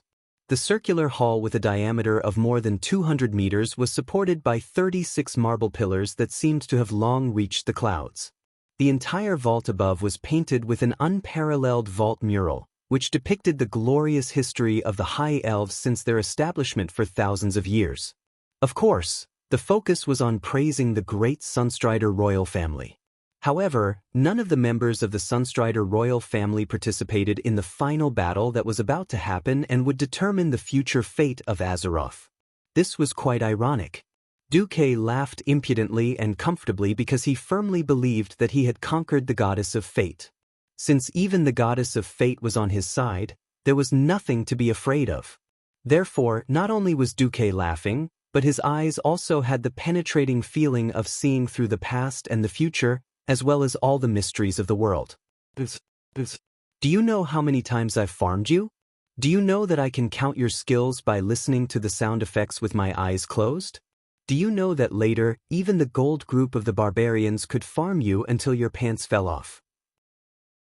Don't let me be too disappointed or you'll die. It was clearly Jaden who laughed first, but anyone could tell that Egg's laughter was becoming more and more fake and less confident. Finally, Jaden was the first to stop laughing. Duke Marcus, I admit that I underestimated you. Not just me, but the entire army underestimated you. You may have made a great name for yourself in this world, but today will be the end of your legend. Everything will end. With that, Jaden slowly raised his hands, and his claws, palms facing the sky, shook lightly as if he was playing a piano. Suddenly, a portal opened in all four directions of Jaden at the same time. Ha! Duque raised his chin slightly. He had already smelled that the gears of history had begun to shift. The size of these portals was much larger than the ones in history. Indeed, in the next moment, the Eridar warlocks that were supposed to be teleported out were the Lords of the Abyss. Accompanied by footsteps that were even more shocking than the galloping of horses, these terrifying monsters that were supposed to be the vanguard of the army brandished their huge blades and charged towards the alliance of heroes. Let us handle them. Magni was the first to take the lead. Chapter 1528. Even after activating God's Descent, Magni's body size was still the size of an adult and a child compared to an abyssal lord. The double-edged greatsword that was as large as a pillar collided with the small fire devil's hammer. The fire demon hammer, which was supposed to be smaller, should have been crushed, but the reality was that the dwarf king's unreasonable strength had forced the Void Lord of the Abyss, which was at the level of a Void Lord, to take 3 big steps back. Immediately after that, Master Howl unreasonably leaped high into the air. With a swing of his axe, he instantly killed the Lord of the Abyss, who had used up his old strength and had yet to recover his strength. There was another abyssal lord that was being held off by Muradin Bronzebeard. On the other side, Theon was fighting an abyssal lord with Ashbringer, while the human heroes led by Varian were attacking the other 2 lords. Initially, the Alliance heroes seemed to have the upper hand, but after the second batch of Lord Demons came through the Void Portal, their combat powers suddenly became a little tight. The Karaj twin emperors were the first to look bad. Of course, they knew that most of these Alliance heroes were the leaders of various countries. If any one of them died, Duque would probably be furious. However, in the Battle of the New Quicksand, even the middle-level leaders of the Karaj Empire had knelt down, so they could only come out to fight. The Sword Emperor waved his sword without hesitation, and the Demon Emperor continuously cast magic to support him. Jaden sneered. Suddenly, the 4 portals opened to 8. The guys that came out were still not too strong, only beginner Void Lords, but there were too many of them. There were now more than 10 Void Lords on the scene at the same time. Didn't you steal the control of the sun well and use spatial magic to block me? Continue. Kill. Jaden looked at Duque casually. Duque and Kill. Jaden looked at each other and sneered. Do you think I have to do it myself if you send some trash? Although he said that, countless spatial spells and three-dimensional geometric figures poured down from above on his retina. That's right, Duque had indeed blocked Kill Jaden's waste using the secret plan that he had set up in the Sunwell. However, Jaden was not the kind of trash who would sit back and wait for death. As he spoke, he was also thinking of ways to continue to expand the spatial rift. Even if he couldn't expand the portal that was stuck, he could expand other rifts to allow more demon lords to enter Azeroth and force Duque to let go. At this time, Vashj was ready to go on stage. Suddenly, Duque gently waved his hand and stopped her. Duque snapped his fingers. Bang, bang, bang. Suddenly, the 36 huge marble pillars exploded at the same time. The roof of the huge palace, which covered a diameter of 200 meters, suddenly split open like a chrysanthemum in full bloom. Pieces of the triangular roof of the palace slid out and fell outside with a loud rumbling sound. When the magnificent ceiling of the palace was dismantled along with the rather historical mural, a pitch-black and deep sky was revealed. Unknowingly, it was already night. Stars twinkled in the sky. In the next moment, Kill Jaden's face turned a little green.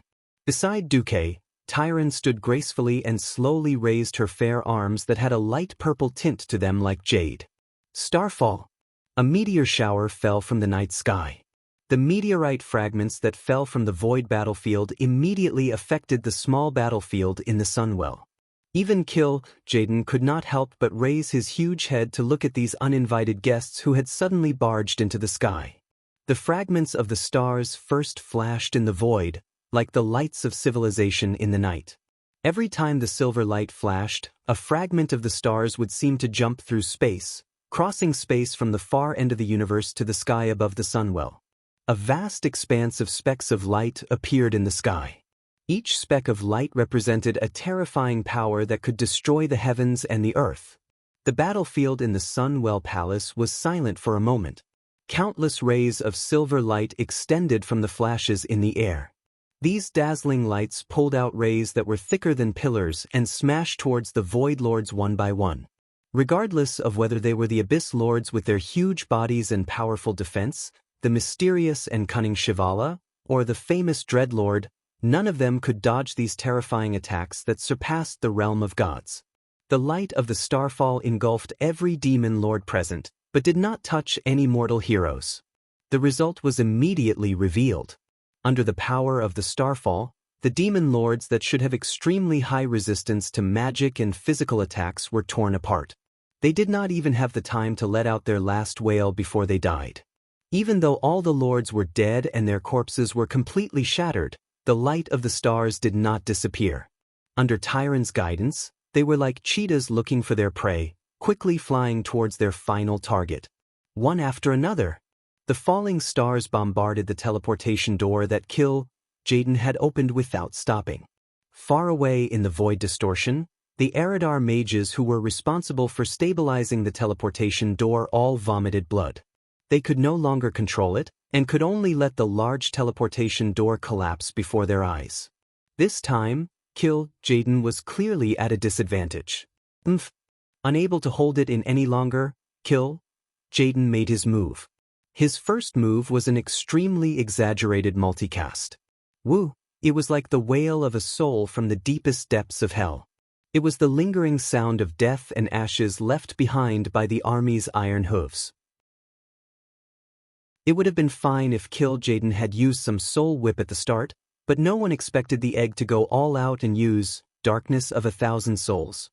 Originally, it was the night sky around them, illuminated by the brilliant lights in the palace. Now, everyone felt that the entire world had suddenly turned dark. Everything in his field of vision instantly turned a dull gray color. It was a terrifying color that was depressing to the point of being oppressive. It was more like Kill Jaden was venting his anger. Duque took a deep breath. He knew that he could not panic. Khadgar, I'll leave the spatial shackles to you, Duque ordered calmly in the spiritual world. Leave it to me. Khadgar bowed and immediately took over the control of the spatial shackles. Duque clasped his hands together and glanced in the direction he had come from. After silently cursing Calegos for being a bastard, he had no choice but to do it himself. Originally, Calegos would provide the Blue Dragon Pearl, which could summon 2 young blue dragons to protect the mortals and provide all sorts of benefits. It was obvious that Calegos had wasted time with Madagosa, or perhaps he had used a big move at the beginning of the egg, which was beyond his expectations. In any case, he was not here, so Duque could only rely on himself. Faced with the egg's ultimate move that could instantly kill people, Duque shouted, "Be careful of the darkness of 1,000 souls. Gather everyone into the barrier." With that, Duque used his divine power to raise 4 hemispherical arcane barriers that were at least 10 meters in diameter. Chapter 1529. In this life, there were finally Azeroth people who faced the terrifying impact of Jaden's sea of shadow energy. At that moment the power of darkness and undead became thousands of times more active, and countless vengeful spirits appeared in the air. The evil spirit tide instantly took shape and came from all directions, swarming towards Jaden who had summoned them. They didn't know that they would become nourishment for Jaden's big move, but they instinctively obeyed the call from the spiritual world, as if subjects responding to the call of their king and sacrificing everything for it. On the outskirts of the Sunwell Highlands, many ordinary Alliance soldiers suffered. The most ridiculous ones were directly transformed into monsters by the distorted shadow magic. Their human souls were instantly obliterated, and all that was left was a boundless hatred for the living and the holy light. This caused chaos in the Alliance's frontline army. However, the Shadowblade elves who were defending around the Sunwell Highlands were even more affected. Countless defenseless half-elves and half-demons were like moths attracted to a flame, and they were immediately eroded by the unhindered influx of shadow magic. This was a very cold joke. If there were too many moths and the flame was too weak, it would really extinguish the flame. These half-baked demons couldn't withstand the soul power that was hundreds of times more than what they could bear. A black flame ignited all over their bodies, and they turned into ashes amidst their screams and wails. Then, their souls were sucked away by Jaden. These mage elves tried to obtain power and status, but they were treated as nourishment, mercilessly harvested and absorbed. It had to be said that this was quite ironic. Their fate was even more miserable than the high elves who surrendered to Sargeras 10,000 years ago. Of course, no one would pity them. At this moment, there were scenes of buildings collapsing and lives disappearing everywhere. Even Duque's magic net began to be eroded and rebuilt. It looked like the curtain call of an era. Dark shadows swept across the entire Isle of Donnas, and the shadow magic that spread from Jaden had the momentum to erode the entire island and even the whole world. Originally, he just wanted to withstand this move like in history and slowly consume Jaden. At this moment, Duque was a little angry. "It seems that I've been completely underestimated by you. Do you really think that I didn't do anything after becoming a demigod?" Duque gently raised his hand. Looking down from the sky, the soul ocean created by Thousand Soul Darkness looked like a wave of darkness. But in the blink of an eye, arcane energy lines suddenly appeared in the sky above the Sunwell Highlands. These energy lines extended from the nodes of the weave in the void, forming new energy nodes where they intersected. Then, countless beams of light descended from the nodes and poured into the black waves. A bright flame ignited in an instant. It was like a huge ring of fire, preventing the tide of darkness from spreading in all directions and preventing more vengeful souls from stepping into the highlands of the Well of the Sun. In fact, it also prohibited the possibility of Jaden borrowing power from the outside world. Duque waved his hand. "Come. Since you think that you can defeat me, Ilun, and Azeroth on our home ground with your own strength, then you will be able to defeat me. In that case, don't even think about absorbing energy from the Azeroth. If you can defeat us with your own strength, then we'll consider it our loss." Du Wei shamelessly made the announcement. Who was the shameless one who blocked the egg so that only half of its body could enter? If you have the ability, let the egg descend in its full form and then fight to your heart's content. Kil'jaeden couldn't hold it in anymore and directly smashed a dark light ball over. A huge amount of shadow energy beyond the imagination of mortals gathered into a small beam of light. When it blasted out of Kil'jaeden's right claw, the Alliance's powerhouses even thought that the egg had stabbed out with a sword, not an explosion. The opponent was changing, and so was Duque. Everyone suddenly realized that the energy shield covering everyone's heads had more frost elements than arcane spells, and the area in front of them had turned into a sharp cone with dozens of edges. BZZT BZZT BZZT. It was a sharp impact sound. Mortals were completely helpless in the face of this shocking, extraordinary power. Even a bold dwarf king like Magni Bronzebeard could only futilely take out a large shield in front of him. This action was more like a habit, a form of formality. If even Duque's shield couldn't withstand Kil'jaeden's ultimate move, then all he could do was die before his comrades died. Heaven to the left, and the warriors to the right. As a tank who attracted the vitality of the team and obtained the divine artifact that countless damage output professions dreamed of, it was even more of a responsibility to stand at the front of the team. At this moment, Magni was prepared to die first if he couldn't do it. However, a familiar hand rested on his shoulder. "Relax, when have I ever let you down?"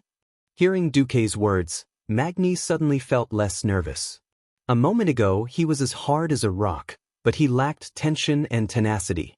If an enemy stronger than him attacked, he would definitely collapse.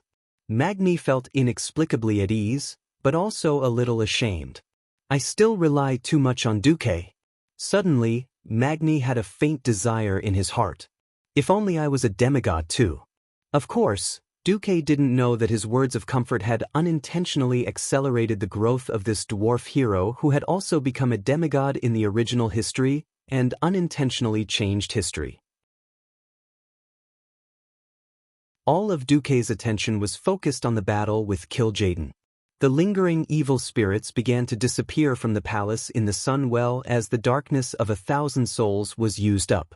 Kil'jaeden's multicasting had just begun. From his right claw, a dazzling cluster of lightning was forming. When the sky and earth darkened just now, what gathered was not only the negative energy of the vengeful spirits, but also the fiercest lightning in the world. Legion lightning. It could be said that the chain lightning that the bull-headed shaman was using now were all inferior versions of Legion lightning. As early as 30,000 years ago, the Eridar warlocks had already reached the peak of the use of elements. Almost as soon as Duque's elemental shield disappeared after it clashed with the darkness of 1,000 souls, Legion lightning arrived. A powerful electric current that could vaporize an entire palace hit Magni's chest, charring it instantly. Magni suddenly remembered what his father had taught him back then. That was the face of a cold master teaching a foolish disciple. Magic immunity? There has never been true magic immunity in the world. All magic immunity only applies to enemies of the same level or lower. Remember, a low-level mystery will definitely be destroyed by a higher-level mystery. He didn't know this before, but now he deeply experienced it. Chapter 1530. That was the difference between heaven and earth. That was the difference between a mortal and a divine realm. For some reason, at this moment, Magni thought of the lightning rod and the earth that absorbed all the lightning. Lightning rod. Another miracle-level precious knowledge that Duque had taught the dwarves after his invention. Almost all the flying warship factories on the high mountains had lightning rods that could protect them from lightning strikes. Although the lightning in the sky had allowed the dwarves of the Eagle Nest Mountain to practice, Thunderhammer, Kil'jaeden's Lightning Legion, gave Magni a different experience.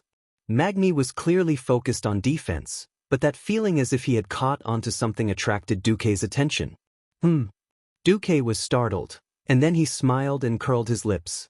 Vashj immediately understood. As a maid and a Naga who had been learning to read people's minds for the past 10,000 years, Vashj was far ahead of Duque's harem in terms of understanding other people's thoughts. With a signal from Duque, she made her move. One of the palms flipped, and the Lightning Legion, that was supposed to jump to the next person and continue to deal damage to the Alliance's Beyonders, suddenly became tamed because of Vash's sudden attack. The lightning that contained strong natural elements became a harmless earthworm in Vash's palm. Vash not only subdued this lightning, but also personally demonstrated how to use the elements around her to remove the energy that was not under her control. This time, it was Magni's turn to be startled. Then he smiled brightly. He knew that Duque was not stingy in showing his old friend how to cross the boundary of the divine realm. After playing with the lightning, Vash threw the lightning snake out again, blasting it into Kill Jaden's newly opened teleportation portal. The space in the Sunwell had long become unstable after the continuous work of Kill Jaden and the demons. It was not an exaggeration to say that it was riddled with holes. It was a little difficult to suddenly open a large teleportation portal that could allow Void Lords to enter, but they could open as many small and medium-sized teleportation portals as they wanted. Flame Stinger. With just a thought from Kill, hidden in the void, a highly concentrated flame gathered together at a high speed that was difficult to be seen by the naked eye, then turned into the shape of a spear and fiercely stabbed towards Duque. Duque waved the staff in his left hand, and an ice blade as smooth as a mirror suddenly appeared out of thin air, slashing towards the flaming spike. From the perspective of the Demon King Vec, lore on the right of Duque, the ice blade just happened to be balanced with his field of vision. The flat and thin blade seemed to have become a thin thread. This thread seemed to have easily cut off Kill Jaden's flame thorn, and then the ice blade was blown into pieces by the fire elements that broke through the air, scattering in the air. It was a beautiful scene. Behind the seemingly simple confrontation was the extraordinary control of the elements of the two peerless masters. There were no tricks to speak of, only absolute control. As long as one side was slightly weaker, they would be killed by the continuous magic attacks. Hidden spat on the ground, his anger growing. In terms of elemental manipulation, he was, of course, superior to Duque. It was just that Duque's technique was not as good as his, and once he couldn't handle it, he would use force to break through, using the energy of the weave to force his way through. This was not the most infuriating thing.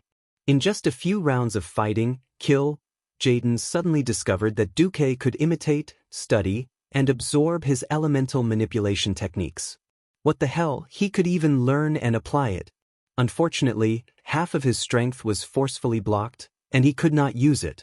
This was like an idiot forcefully dragging him to the same level of intelligence as the idiot, and then using his exquisite combo to beat him up with incomparable familiarity. There was no need to mention how sullen it was. Kill Jaden suddenly regretted throwing his first Darkness of 1,000 Souls too early. If he had more time to accumulate power and collect vengeful souls, the power of Darkness of 1,000 Souls would be even greater and more terrifying. However, don't think that you can let your guard down just because Kill Jaden had those skills. Immediately, Kill Jaden returned the favor to Duque. In the next 30 seconds, Vash and the Kiraj twin emperors destroyed the portal, while Kill Jaden threw small skills such as Flame Spike, Flame Flower, and Shadow Stinger to contend with Duque, while fiercely resisting the operation of the spatial shackles. Just when Duque thought that everything was as it was in history, an unforeseen event suddenly occurred. A large portal the size of half of Kill Jaden's body opened behind him without any warning. It was not that Duque did not want to stop it, but Kill Jaden suddenly spread the huge bat wings on his back and forcibly took Duque's holy light flame burst, full of holy light, covering the opening of the portal. 3 seconds later, a 6-armed Shivala appeared, wielding 6 evil weapons that emanated a strong, ominous light. Duque's eyes immediately narrowed, because the system had already notified him. Doomsayer Darien has entered the battlefield. Darien was one of the most evil and warlike warriors in the Burning Legion. In the original history, she should have been captured and imprisoned by the Naru long ago, so why did she appear here? And now was not the time for her to appear in history. Duque snorted coldly. Suddenly, a huge arcane hand appeared in the void, fiercely grabbing the portal that Darien had come out from and destroying it. Till, Jaden did not think much of it, and instead, a cruel smile appeared on his face. Duque knew the swindler's new idea. With only half of his strength to fight with Duque, Jaden would eventually be exhausted to death. After all, he could not be like Duque, constantly replenishing the magic power sent into the magic net from all over Azeroth. But it was unrealistic for Duque to rely on Khadgar alone to lock down the entire space. Khadgar's abilities were not bad, and it had already taken a lot of effort for him to lock down Jaden's waste. Spatial strangulation, blockades, and breakthroughs were happening all the time. This was like a long and drawn-out hacker war. Both sides used different methods to attack and defend against each other's attacks. Some were passive, some were active. If Khadgar had to lock down Jaden while also taking care of the other large portals, it would be too much. Hidden was also forcing Duque to divert some of his attention to suppress his large portals. Otherwise, he would have to continuously send in high-level Void Dukes and suppress Duque's side in terms of the number and quality of his subordinates. At this moment, Darien, who had just come out, was fighting with the Sword Emperor. In a short period of time, the Sword Emperor would not be able to free up his hands. The bad news was that the second, third, and fourth high-level portals were also forming. Duque's expression froze. What the heck, this is a competition. Chapter 1531. This time, even Duque could not stay idle. He held a tiche in his left hand and blocked in the void. If someone could look beyond the surface and see the space domain that mortals couldn't see with their naked eyes, they would be able to clearly see that a huge cover had forcibly smashed several sections of the space tunnel that had suddenly pierced through the endless void. As a native demigod, you have some skills. This time, it was Jaden's turn to be smug. What about this? In the void, 12 new spatial passageways suddenly appeared. They forcefully crashed into the space of Azeroth in a domineering manner. Duque's expression finally changed. Ordinary spatial tunnels were first about stability and safety. After all, if the spatial tunnel was not good, the one who was teleported would be the one to suffer. On the other hand, if safety was not taken into account, then the construction of the spatial tunnel could be even more sloppy. No, it was already to the point of simple violence. The tunnel was open, but the lords had to jump in. Whoever did not jump, Grandpa Egg would kill them later. In any case, if they died, it would be considered a work injury. When others played with spatial teleportation, they at most used quality to suppress others. The Burning Legion's teleportation was Kings suppressing others with quantity. As long as their souls were not destroyed, demons could be resurrected in the distorted void no matter how they died. Moreover, no one knew just how many void overlords there were in the distorted void at the moment. 10,000 years ago, there were more than 1,000. 10,000 years later, because of Jaden's strict secrecy, even the Eridar twins could not say how many powerful lords there were in the Legion. Since ancient times, the defensive side had always been passive. When Duque was not careful, a teleportation gate arrived first. In less than a second, it broke through Duque's void defense line and opened the teleportation gate into the Sunwell.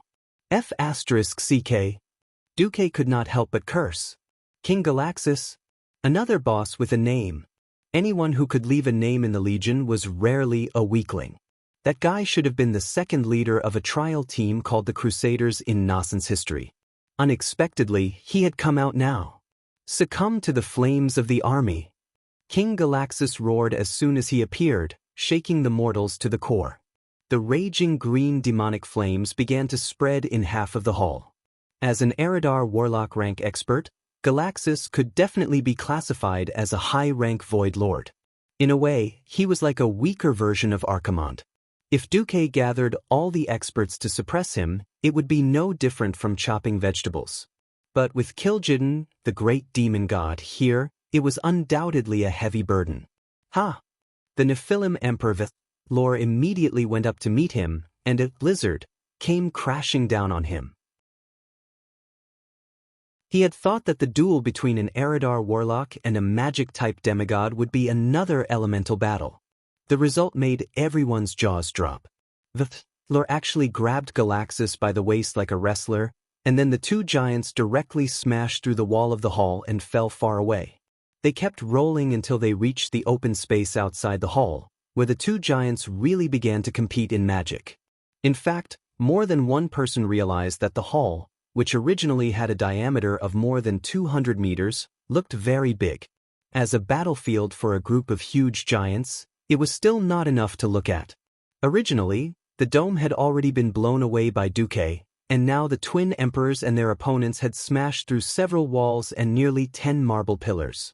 Finally, this glorious palace that had been built for thousands of years and could definitely be classified as a cultural relic collapsed. However, no one in the hall would feel pity for this. No one had the spare time to care about this. The next moment, the third high-rank Void Lord entered the field. Dreadlord Castranator. It was not that Castranator was strong. Under normal circumstances, he certainly could not compare to the original leader of the Dreadlords, Tichondrius. But when this guy appeared in the original history, Azeroth's anti-Titan formation was already full of holes, so he could appear in a more complete form. Now, it was a little similar to this situation. As soon as Castranator appeared, Vashj had no choice but to go up to him. At this time, the scene was already very chaotic. Nearby was Kill Jaden's unceasing magic bombardment.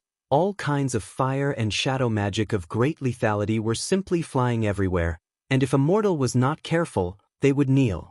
In the middle circle, small and medium-sized teleportation doors kept opening, and all kinds of elite demons surged out like a tide. At the periphery, there were now 3 demigods being held back by 3 high-rank Void Lords, and the outcome could not be determined for a while. Kill Jaden used such a tactic that was completely different from Archimonde's to force the Alliance's side into a dead end. Archimonde was a fearless warrior. No matter when or where, he would always be alone in facing the enemy's army. Kill Jaden was the other extreme.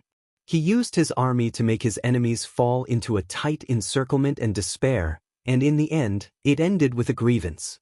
At this moment, Kill Jaden looked more like a summoner. The 4th Void Lord appeared.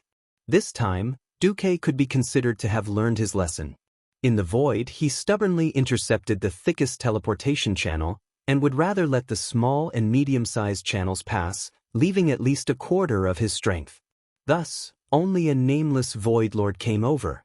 This time, it was the nature giant Thaddeus who suddenly jumped out of the weave. As Duque's elemental emissary, he had long since retrieved his human form. However, he knew very well that what truly allowed him to control lightning and unleash his ultimate combat strength was still that twisted and terrifying giant's body. So he appeared in front of everyone in the form of a giant. As soon as he came out, he fiercely wrestled with that Void Lord. At this moment, Kill Jaden finally laughed out loud. Haha, stupid human. Foolish indigenous demigod, do you really think that after you trapped my body, I didn't do anything and was just struggling here in vain? Ha! Along with the egg's laughter, the surrounding areas that were tightly sealed by the space barriers suddenly opened up. Instinctively, Duque sensed that what was operating there were actually high-grade teleportation spell formations that even the Eridar Gemini had not mentioned before. Eridar mages were chanting incantations beside the spell formations. Countless elite demons surrounded the spell formations, staring coldly at the ruins of the hall where the Alliance's heroes were. Outside the Sunwell, the Eridar Gemini, who had been waiting for news in stealth mode, suddenly stood up. 2 extremely similar faces showed the same fear. Not long after, the 5th, 8th, and 10th Demon Lord appeared. Chapter 1532. Battles were raging all over the Isle of Quell, Donnas, but none of them could compare to the Sunwell Highlands. It was as if the place was suffering from the most violent earthquake, and the huge and glorious buildings were shaking non-stop. Bang! As if struck by a violent gust of air, the towering towers suddenly shook and then collapsed. The earth was shaking non-stop, and the palaces that were built by countless generations of high elven craftsmen over thousands of years and were works of art kept creaking as if they were under unimaginable pressure. Every wall with gorgeous paintings, the marble floors that had been polished by hands for countless years to become extremely smooth, and the doors and windows that were carved with complicated patterns were all trembling as if they were going to fall apart at any time. A distant howl that seemed to have come from ancient times could be heard. Then, above the ruins of the highlands, two huge and elegant blue creatures spread their wings and flew past at high speed. The icy breath blew past, and the rubble and dust that had been scattered due to the collapse of the towers all turned into larger pieces of ice. It was as if a blizzard had been summoned by a mage. A humanoid creature with a pair of fiery red wings shot into the sky like a sharp arrow, heading straight for the blue dragon. The ones fighting in the sky were naturally the demon lord duo of Calegos and Matagorsa. They were engaged in an intense battle in the limited airspace within the sealed space barrier. On the ground, Duque's elemental emissaries and the powerhouses of the Alliance were fighting against the demon lords. Almost the entire Sunwell Highlands was in a state of intense fighting. The dread guard Lord Scarless Aemir was a 3-story-tall behemoth. He used his black and gold-rimmed pauldrons to hit the palaces hard, causing a storm of rubble. Valeera jumped to his waist with incredible agility and gave him a hard blow, but she couldn't deal a fatal blow. Very quickly, William executed a beautiful intercept. Under the effect of fury, his entire body turned into a stream of light, and he struck the same wound with the 2 divine swords that he had fused together. Aemir's random attacks still caused all the nearby buildings to collapse. Howl could no longer remember how many abyssal lords he had killed.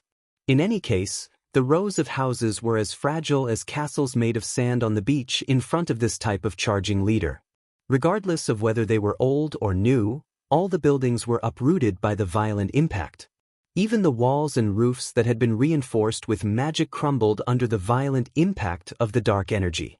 It turned into countless fragments, like pieces of paper flying in the wind. The experts of the Alliance worked hard. The 2 blue dragons who came to work were also very hardworking. Duque's direct subordinates were even more so. Just how many Lord-class demons had he killed? After counting to about 20, no one cared about this matter anymore. Because there were more and more demon overlords, the experts on the Alliance's side were almost too busy. It was like the pressure was constantly accumulating in a snowball manner. It all depended on when it would truly become the straw that broke the camel's back.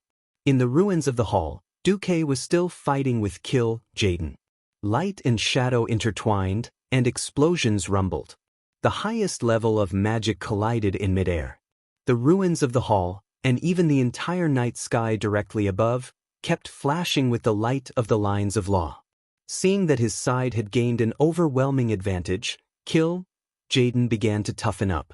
"Ha, Duke Marcus, for a mortal to ascend to godhood, you're already very good.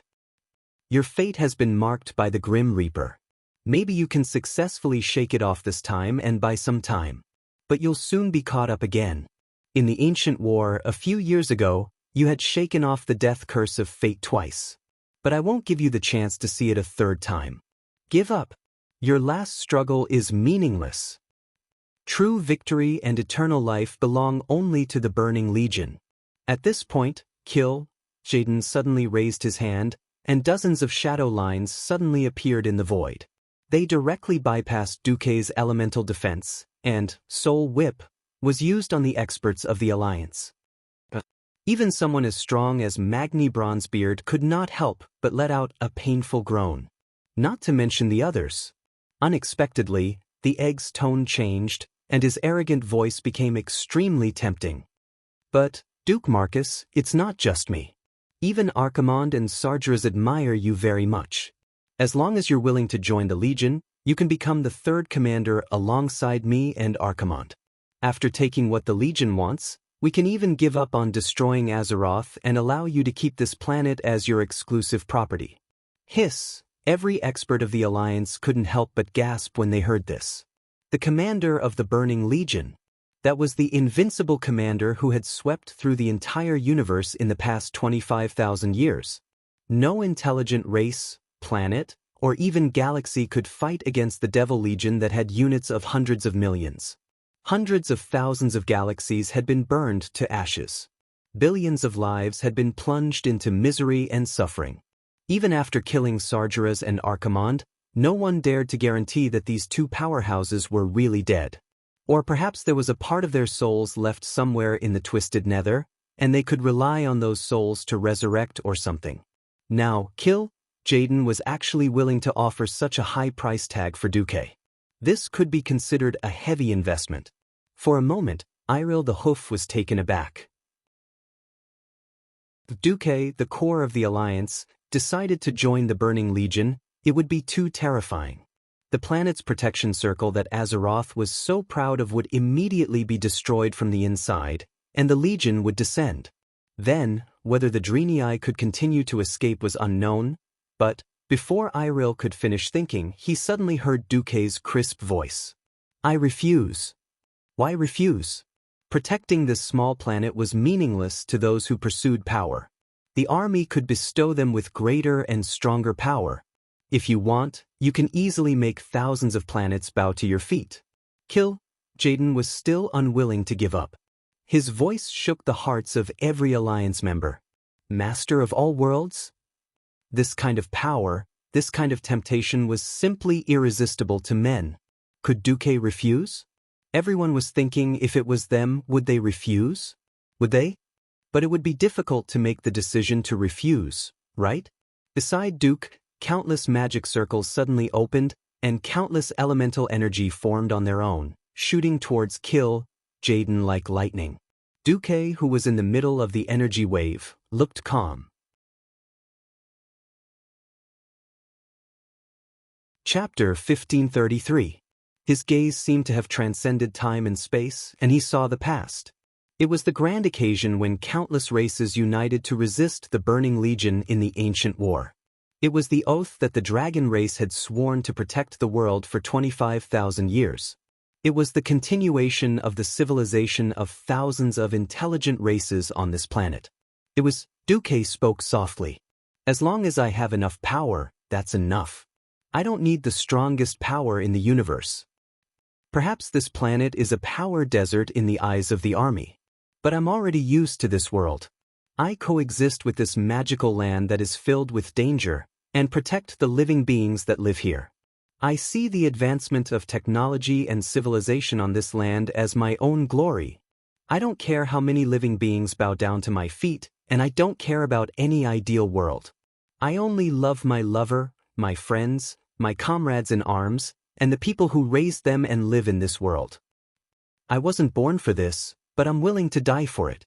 This is the commandment that I, the demigod of Azeroth, have set for myself. All of a sudden, every expert from the Alliance felt touched. The situation of the battle had already become difficult. However, even the most legendary mortal ascended god in Azeroth loved this world so much and never gave up. What was there for him to talk about tiredness? What was there to think about giving up? Thump, thump. Their heartbeats were so intense that they could hear them clearly even in the midst of a fierce battle. Duque, I love you. Sylvanas was the first to shout. The bold Queen Sylvanas shouted her declaration in the hottest way possible. In the name of Elune, as long as you don't leave, I won't abandon you. Tyrande gave up on being reserved and shouted. Then Gianna, Ilucia, and Korea made their vows. After the queens made their declarations, the atmosphere suddenly changed.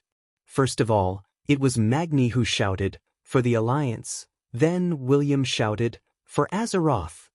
In an instant, everyone was excited.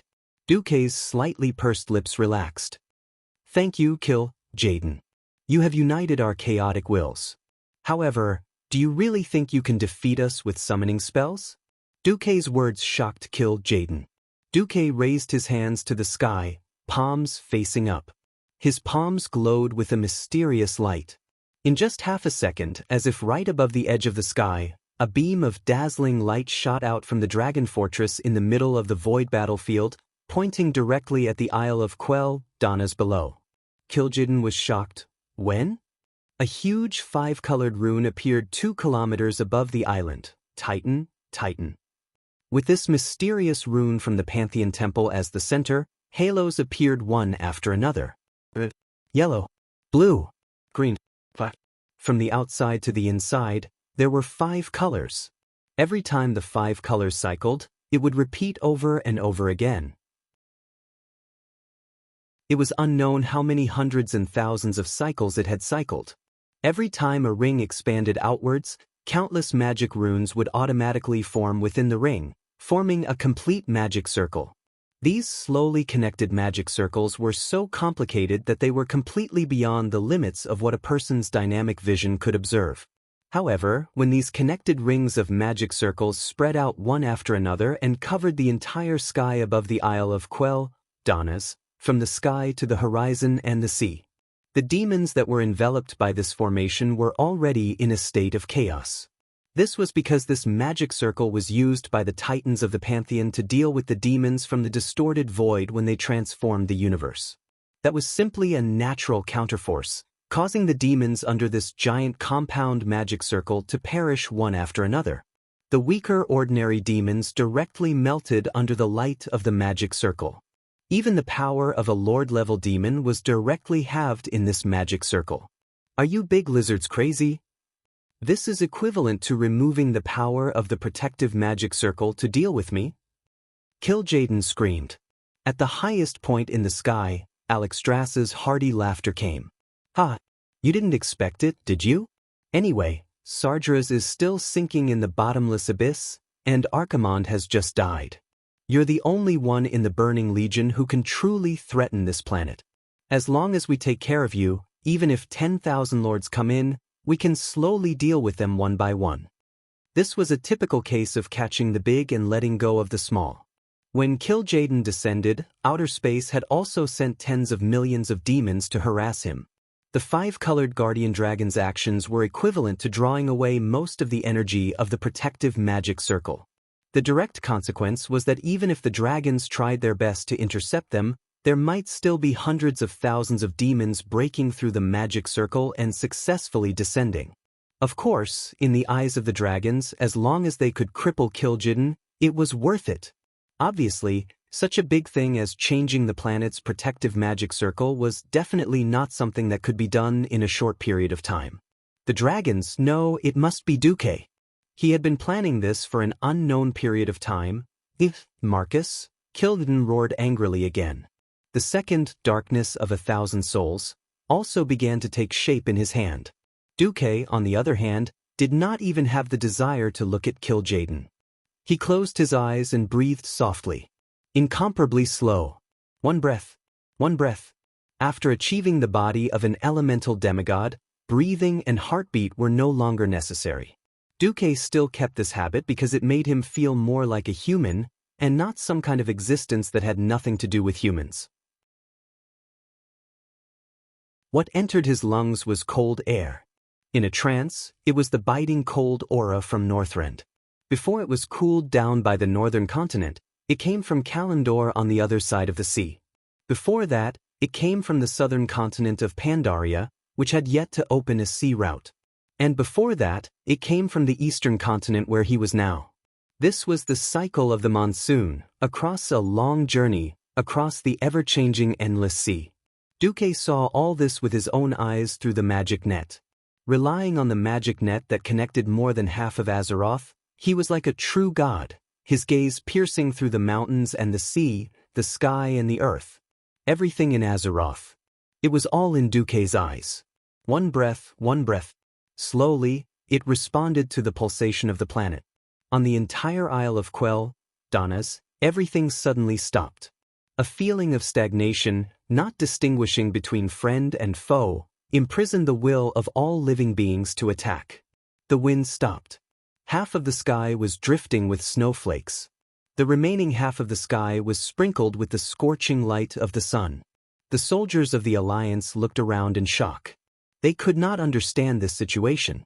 The sea was still crashing against the rocks on the shore, but every wave seemed to have lost its sound. Chapter 1534. The surging waves were mixed with ice particles, colliding with the boiling seawater at the magical dividing line on the surface of the water, forming a series of small whirlpools, and then constantly canceling each other out. On the island, The rising flames were still as terrifying as before. However, every cluster of flames and every field of fire was silent.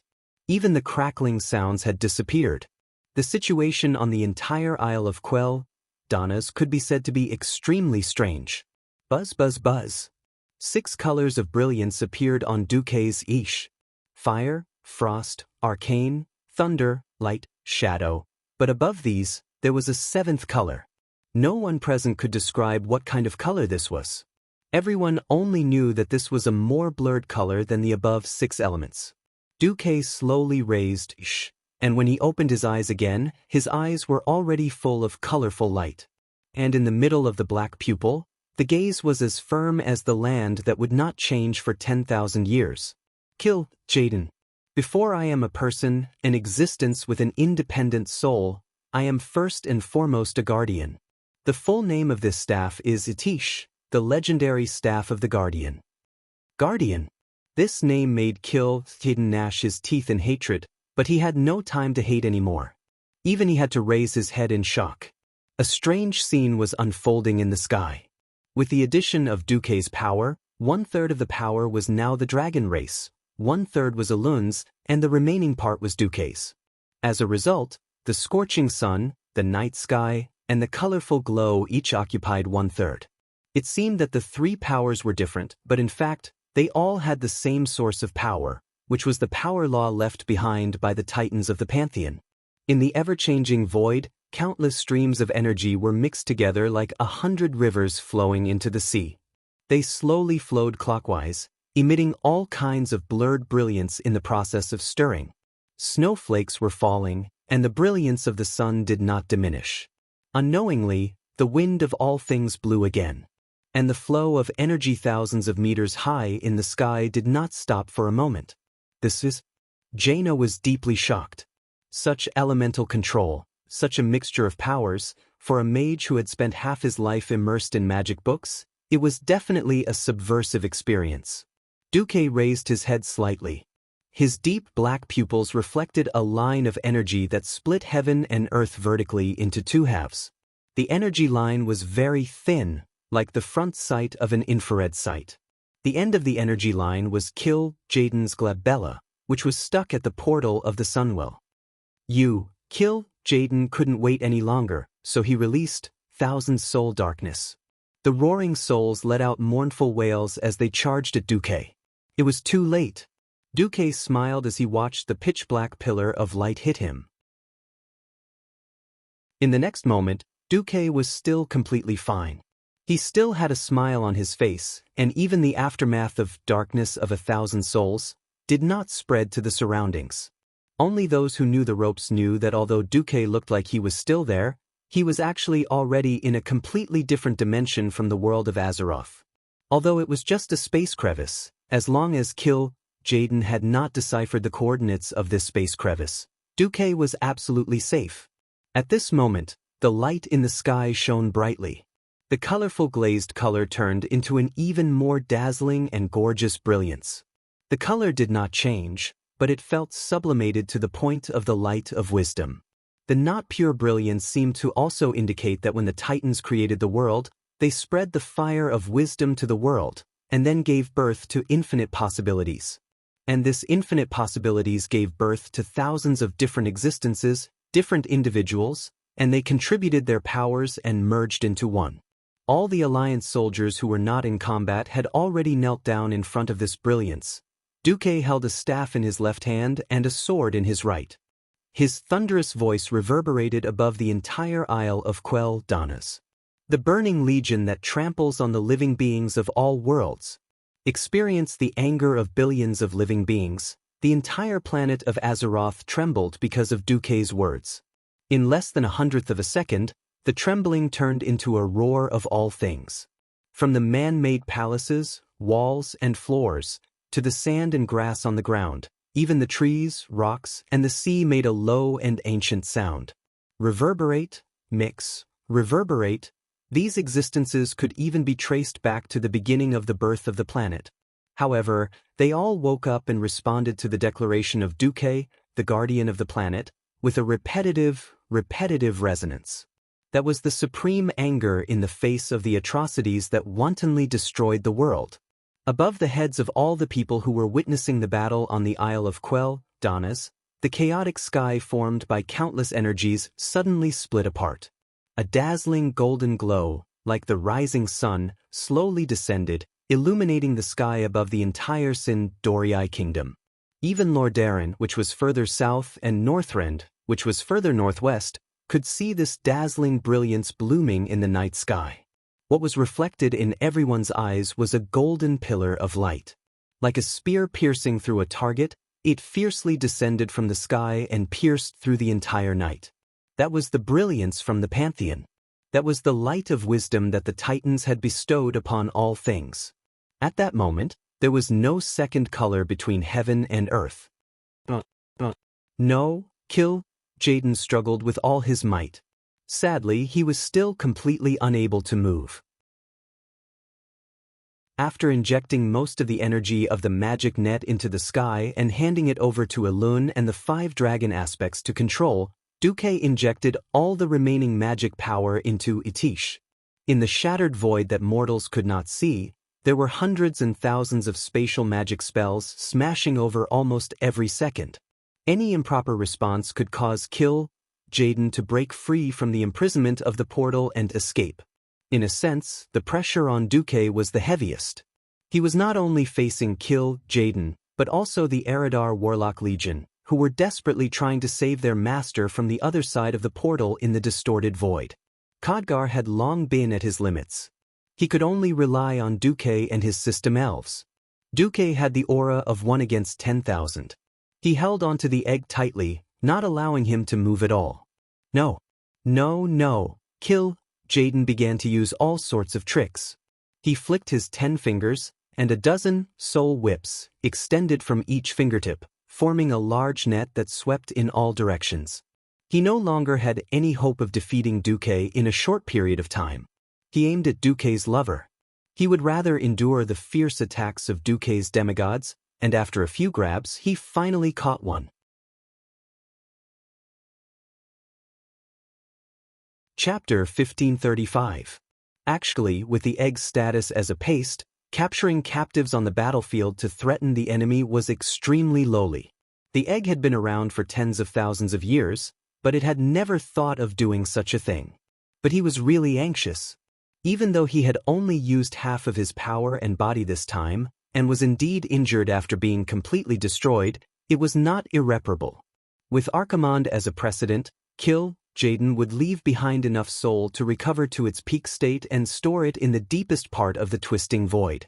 Having made preparations beforehand did not mean that he was willing to admit defeat. This was a huge loss. If the other 2 army leaders were still around, this loss was a loss. The point was that he was the only one left of the 3 army leaders. Once he ran off to rebuild his soul and body, the army would inevitably fall into a power vacuum. In order to prevent the power from being divided, he and Archimonde had joined forces to kill many challengers or seedlings with the potential to become leaders. But now, because of his very likely failure, it would cause a terrifying chain reaction. At this moment, Kill, Jaden was so regretful that his intestines turned green. He used to be disdainful, but now he was desperate. He had heard that Duque was lustful and had many women, so he would try to capture one to threaten him. Even if it was not a complete success, making Duque hesitate might turn things around. Duke Marcus, your woman is in my hands. The egg waved the struggling female figure in its hand. Who knew? Silence. Silence. Deathly silence. After a short silence, the shameless Magni was the first to burst into laughter. Ha ha. The onlookers, William and the other 2, laughed as well. In the end, even the serious Theon couldn't help but laugh. At this moment, even the egg, a genius with an IQ of 50, realized that something was wrong. Because he suddenly realized that the figure struggling in his giant red claw had the same face and clothes as the Drenii girl hiding behind Duque. Duque raised his first finger. First, Imriel is not my woman. At this point, Duque's hoof was already blushing. Second, the one you caught is a fake. As soon as Duque's voice fell, the golden figure in the egg's hand transformed into a streak of light and disappeared into the air. Duque smiled and pointed to the sky. Looking at the increasingly surging and massive planetary energy beams in the sky, Jaden finally fell into despair. Alessia, Cyrus, you two bitches. Jaden's final roar could be heard from outside the Sunwell Highlands, scaring the Eridar twins out of their invisible state. In the end, this was also their fault. In the report to kill Jaden, Duque was described as a cross-race dating expert. Duque's new hobbies had become female dragons, Naga, and Drenii. A truly awesome lie was 90% true and 10% false. The most fatal part was to trick people at the crucial point. According to this theory, the two demigods, Onyxia and Vashch, were either not present, or would they be easy to capture. Of course, Duque was also guarding against Jaden's desperate actions. In fact, when the egg summoned a bunch of demon lords, Duque had already evacuated the Alliance's powerhouses. King against king, general against general, this was the tacit rule of war. No one could leave the other party's boss and run off to bully noobs. Duque also took the opportunity to protect his own woman in disguise, and the only one left was Imriel. Fortunately, at the critical moment, Duque pulled his hoof into the spatial rift where he was, and conveniently left an illusory reality outside. Bang! With the combined efforts of Elune and the Pentashade Guardian Dragon, the energy of a small half of planet Azeroth turned into a slender golden line and accurately poured onto Jaden's head. Surprisingly, there was no earth-shattering explosion, nor was there a terrifying power that destroyed everything around it. There was only an extremely strange and quiet melting. Jaden's body, which was as large as a small mountain, fell on his back. His chest was facing the sky, and his hands were flat. Because of the existence of his wings, his head drooped backward powerlessly. Such a huge commotion turned out to be all bark and no bite. What did this mean? That's it. In the distance of the Sunwell Highlands, many Alliance soldiers heard Jaden's long howl before he died. A captain slapped the recruit on the back of his head and scolded, "Idiot! If there's really a big explosion, once the Sunwell is blown up, we and the elves will all die." He was right. It was precisely because the consequences were very likely to be very serious, and it would affect the entire Rotterdam continent at any moment that Elune and the Pentashade Guardian Dragon had to personally take action. It was precisely because there was a powerful goddess guiding this exaggerated power that mortals could not imagine that they could achieve such an ultra-precise blow that was as sharp as a scalpel. It could be said that this control was the biggest difference between a demigod and a true god. Duque himself was good at dealing with changeable situations, but Duque was completely helpless against such precise control. It was something that could only be achieved after countless years of experience. It was almost metaphysical. A little more might cause an explosion. A little less might not kill the egg. Duque really couldn't compare to Elune when it came to such work that required a lot of experience points. However, it didn't matter. Jaden was dead. Although it was only a blow to the forehead, even from a mortal's point of view, a blow to the forehead that went straight to the end of the skull was a fatal wound that was absolutely incurable. Jaden's massive body began to melt from the forehead like a candle that had been burnt out, turning into a puddle of demonic aggregates or something else. Anyway, under the purification of Elune's lunar goddess light, he would eventually disappear from this world. The only thing left behind was the epic-level equipment that was wrapped in golden light. Of course, there was one exception. Wait! Queen Sylvanas was completely attracted by the orange light amidst the purple-blue light of the epic-level equipment. The gauntlet that resembled a pair of wings, the flamboyant body of the bow, and the azure background, the orange-grade artifact, Solidar Wrath of the Stars, that only Jaden would drop in history was presented in front of Queen Syriana without revealing anything.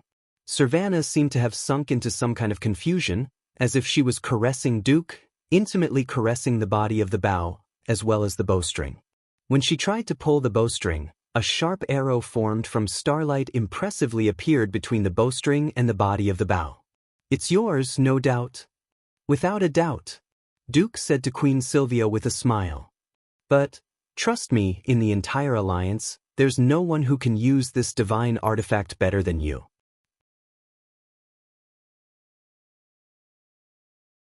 Chapter 1536. It was a divine weapon. This was the first divine bow in the Alliance of Heroes. With the wind sword and balrog hammer, the other long-range professions were already envious. Duke's ish was inherited, so there was nothing much to say. Therefore, the appearance of the first divine bow still made a few bow-wielding heroines envious.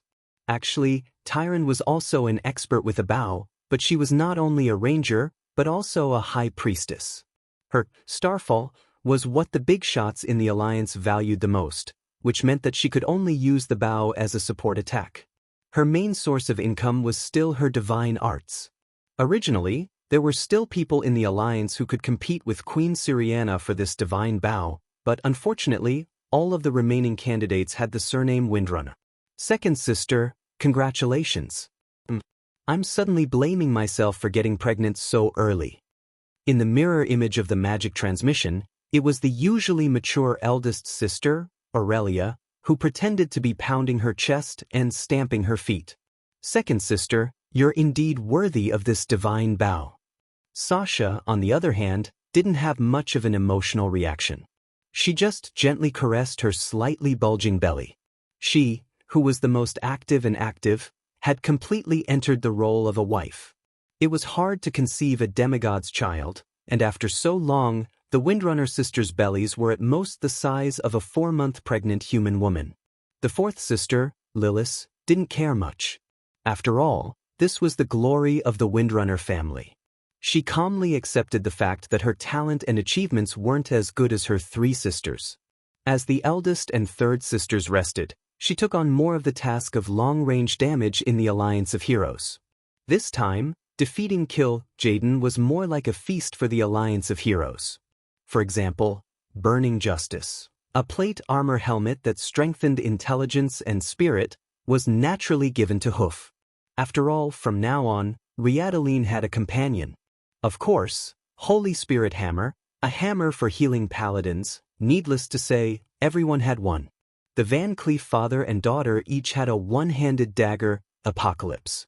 Kill Jaden's collection was so rich that even Duque, who entered the divine realm, couldn't avoid it. Of course, at his level, he would no longer simply collect equipment. He used a method similar to enchantment dismantling to dismantle the extra high-tier epic-level equipment, and by analyzing the magic buffs inside, he strengthened his own strength. For example, the mage robe that was solidified using ordinary tactics could withstand the slashes of ordinary swords. Then after using the tactics from Kill Jaden's collection, it could withstand the slashes of small electric saws. Even Duque couldn't help but be impressed by the Eridar family's tens of thousands of years of magical civilization. In just 10 minutes, the Alliance heroes finished splitting the loot. Actually, it wasn't a big deal. Equipment was divided by class. Heroes of the same class were basically all familiar faces. They would see each other all the time, so there was no point in stealing equipment. After all, if you got the best equipment, you would have the responsibility to rush to the front next time or deal the most beautiful damage and save every brother and sister that could be saved. Without Kill Jaden, cleaning up the battlefield and taking care of the surviving Void Lords was naturally left to Duque's group of elemental emissaries and semi-god subordinates. When the Alliance heroes finished splitting the loot, the entire Sunwell Highlands was already settled. They didn't simply kill all the demons. Other than the stubborn idiots, most of the demons, regardless of whether they were soldiers, elites, or demon lords, were captured. Ever since Azeroth had the warlock profession, it was much easier to enslave demons. Of course, these were demons that Duque's subordinates had spent a lot of effort to capture. He wouldn't just let anyone play with them. The Alliance leaders all knew that Duque was going to undergo stress training. Demons were powerful and scary, but even if they were given a 3-dimensional image, it was far from being able to experience it for real. Before the first battle at the Dark Portal, Duque had used Naga to simulate orcs.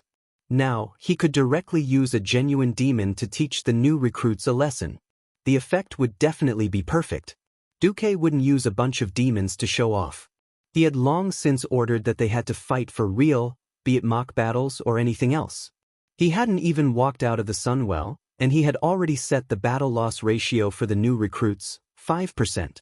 It was better to eliminate unqualified fellows before they went to the battlefield than to have 50% of them wiped out as soon as they went on the battlefield. Even with the large-scale use of the cannons of Holy Light, the battle losses at the front line were still high. This was because the vitality, speed, and agility of the demons still exceeded the limits of many people's imagination. Of course, that was a story for later. At this moment, it was time to celebrate victory. The developed magic communication network allowed Duque and the others to transmit images to the entire Isle of Quell, Donnas, all the major cities in the Alliance, and all the villages and towns with magic images the moment they stepped out of the gate of the Sunwell Highlands. Even the main halls of the leaders in the major cities of the tribe had a live broadcast of magic images. Almost the moment they saw Duque come out, the entire Alliance boiled over. People let out all kinds of cheers and screams. The commotion quickly subsided. The civilians suppressed the excitement in their hearts and prepared to listen to Duque's speech. On the Isle of Quell, Donnas, in the Overwatch Castle, in the major cities of the Alliance, in the barracks, all the generals and soldiers raised their heads and raised their right hands in a military salute. Duque's direct servants, the Kirakis and Nagas, bowed and knelt one after another, placing their right hands on their chests to show supreme respect to their master. A few seconds later, Duque's familiar voice echoed in everyone's ears. My compatriots of Azeroth, I'm pleased to announce that in the Battle of the Sunwell Highlands just now, we have once again thwarted the Burning Legion's plot to devour planet Azeroth. With the help of the goddess Elun, the Dragon Slumber Temple, and the other dragon aspects, we worked together and successfully killed the Burning Legion's commander, killed Jaden. This time, the entire Alliance was really boiling. Long live the Alliance! Long live Commander Marcus! Praise Elun! Praise the dragon aspects! Azeroth is invincible! Countless people hugged the people around them and shed tears of emotion. The matter of the Sunwell was kept a secret. After the Alliance issued an emergency mobilization order, everyone subconsciously thought that it would be another protracted war. They didn't expect the Alliance to destroy the strong enemy so quickly and turn this terrifying war, which was likely to spread, into a lightning war. The Alliance was not afraid of war, but it didn't mean that they liked war. To be able to deal with the Burning Legion's surprise attack so cleanly was not only proof of their strength, but also a great achievement that was enough to make every Alliance person stand up straight and be proud. Chapter 1537. Duque continued, "This battle is very dangerous, and it is not an exaggeration to say that it will affect the survival of planet Azeroth. If we really let Kill Jaden descend, then we will all be finished." After saying that, Duque raised his hand, and in the palm of his hand, the scene of Kill Jaden's body being stuck in the middle of Elun's attack, until he was defeated and killed, was presented to millions of people in the Alliance. Fortunately, this time, because Her Majesty Sylvanas discovered it early, I was able to arrive in time and block Kill Jaden's portal in advance. Otherwise, the consequences would have been unimaginable. I know that this war was sudden, and the victory came surprisingly quickly. Even the main fleet of our Alliance was still gathering, and the war was already over. I want to say that everyone's efforts were not in vain. If not for everyone's efforts, we would never know where the limit of our mobilization is. Without the experience of war, our army would not be able to grow, and we would not be able to protect our brothers and sisters, friends, fellow citizens. This is not the final ending. As long as the Twisted Nether is not completely destroyed, the demons can continue to resurrect. Yes, we succeeded in killing Kill Jaden. However, this demon commander will resurrect again in 10 years at most. So, our duty is not over, and our battle is not over. Building a strong army to protect us, and even the entire planet Azeroth, is a long way to go. For the happiness and future of our descendants, please continue to support the Alliance. Duke, whose words were met with thunderous applause and cheers that rose to the heavens. Following that, after the leaders of the alliance gave their respective speeches, another triumphant return ceremony was decided. The alliance was overjoyed, and the Horde was shocked. Originally, the Horde was skeptical of the alliance's claim that they could handle it, and Sal had even begun to mobilize for war. Although the alliance and the Horde were now on good terms, they were not in the same boat after all. And if the alliance failed, Azeroth would be finished, and the Horde would also suffer. Sal could not put all his hopes on the alliance. Now that the alliance had won, Sal heaved a sigh of relief. The consecutive years of war had caused the fragile economic system of the tribe to collapse. Now, they were completely relying on the blood transfusion of the alliance to provide them with a large amount of food, wood for building houses, and daily necessities that amounted to tens of thousands of tons every month. That was how they managed to maintain the operation of the entire tribe. Hearing that the alliance had won, Sal immediately contacted Duque to congratulate him. Even after the call ended, Sal still received congratulations from the alliance ambassador. Back in Orgrimmar, Varrock, Salyafar, and Wajin sighed a little. It was especially so for Varrock. Unknowingly, the batch of beastmen who had participated in the Battle of the Dark Portal had grown old. However, not only did the alliance grow stronger by the day, the leader of the alliance, Duque, still looked like a young man. Varrock was stunned for a moment before he remembered that Duque's age was fixed at 18 because of his eternal life. Varrock sighed softly. Fortunately, my son is starting to grow up. In the tribe, the one who was the most shocked was the Sun King, Anastrian. His withered palms trembled. Duke Marcus didn't find out, right? He shouldn't have. Damn, why are the Burning Legion's leaders so weak? Are they all useless? The three leaders all died at the hands of Duque. Ever since he had become a dead man, the Sun King thought that he had forgotten the feeling of fear. The undead should not be afraid. He was wrong. Very wrong. Even his soul was trembling now. He had joined the Burning Legion because he believed that the Legion would win. In his opinion, it would be strange if the Legion could not win. The powerful and endless number of demons was not something that the Alliance, which only had a few million soldiers, could fight against. Not to mention the Alliance, even the Sleeping Dragon Temple and Elun would not be enough. As long as the demon army entered Azeroth, it was only a matter of time before the entire planet was flattened.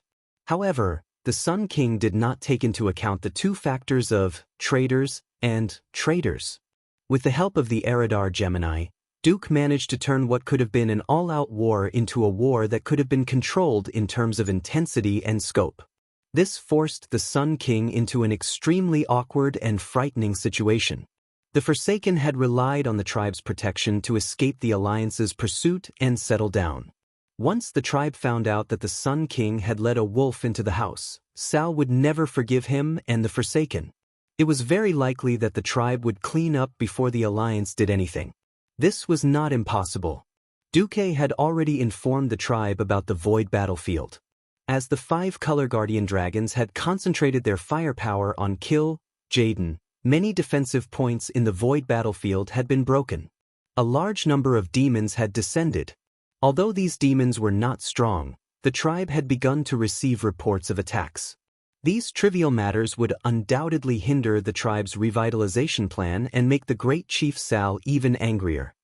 I hope the 2 female demons and Kill, Jaden don't betray me. The Sun King could only hope that Kill, Jaden would still think of him and support him after he was resurrected, instead of betraying him. Anastrian did not know that his little thoughts had already fallen into Duque's eyes.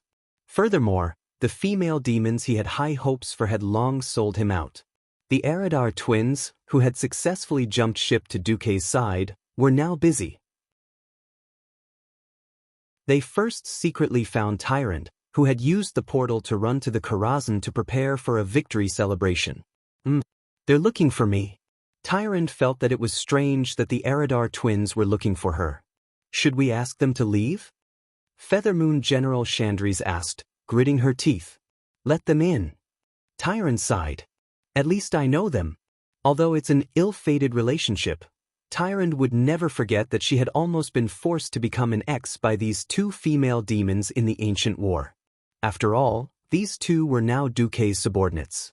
It was not a big deal to meet them in private. As soon as they met, "We are here to apologize for our offense against you in the ancient war. This is one of our treasures. We have no use for it. Why don't we give it to you, mistress?" Tyrande's pupils constricted when she saw it. Even she had such an expression on her face, let alone Chandri's, who was guarding the side. "This is," Elisa's immediately replied, "this is a gift from Queen Azhara when we went to Azhara." Saloras said, "This is the crystallization of the wisdom of the High Elves. High Elven Golden Bough, or rather, the Kuel Salis Golden Bough, in history." You're tuning in to the Wang Lin's Journey YouTube channel. Don't forget to subscribe and join us on this journey to catch the most captivating stories.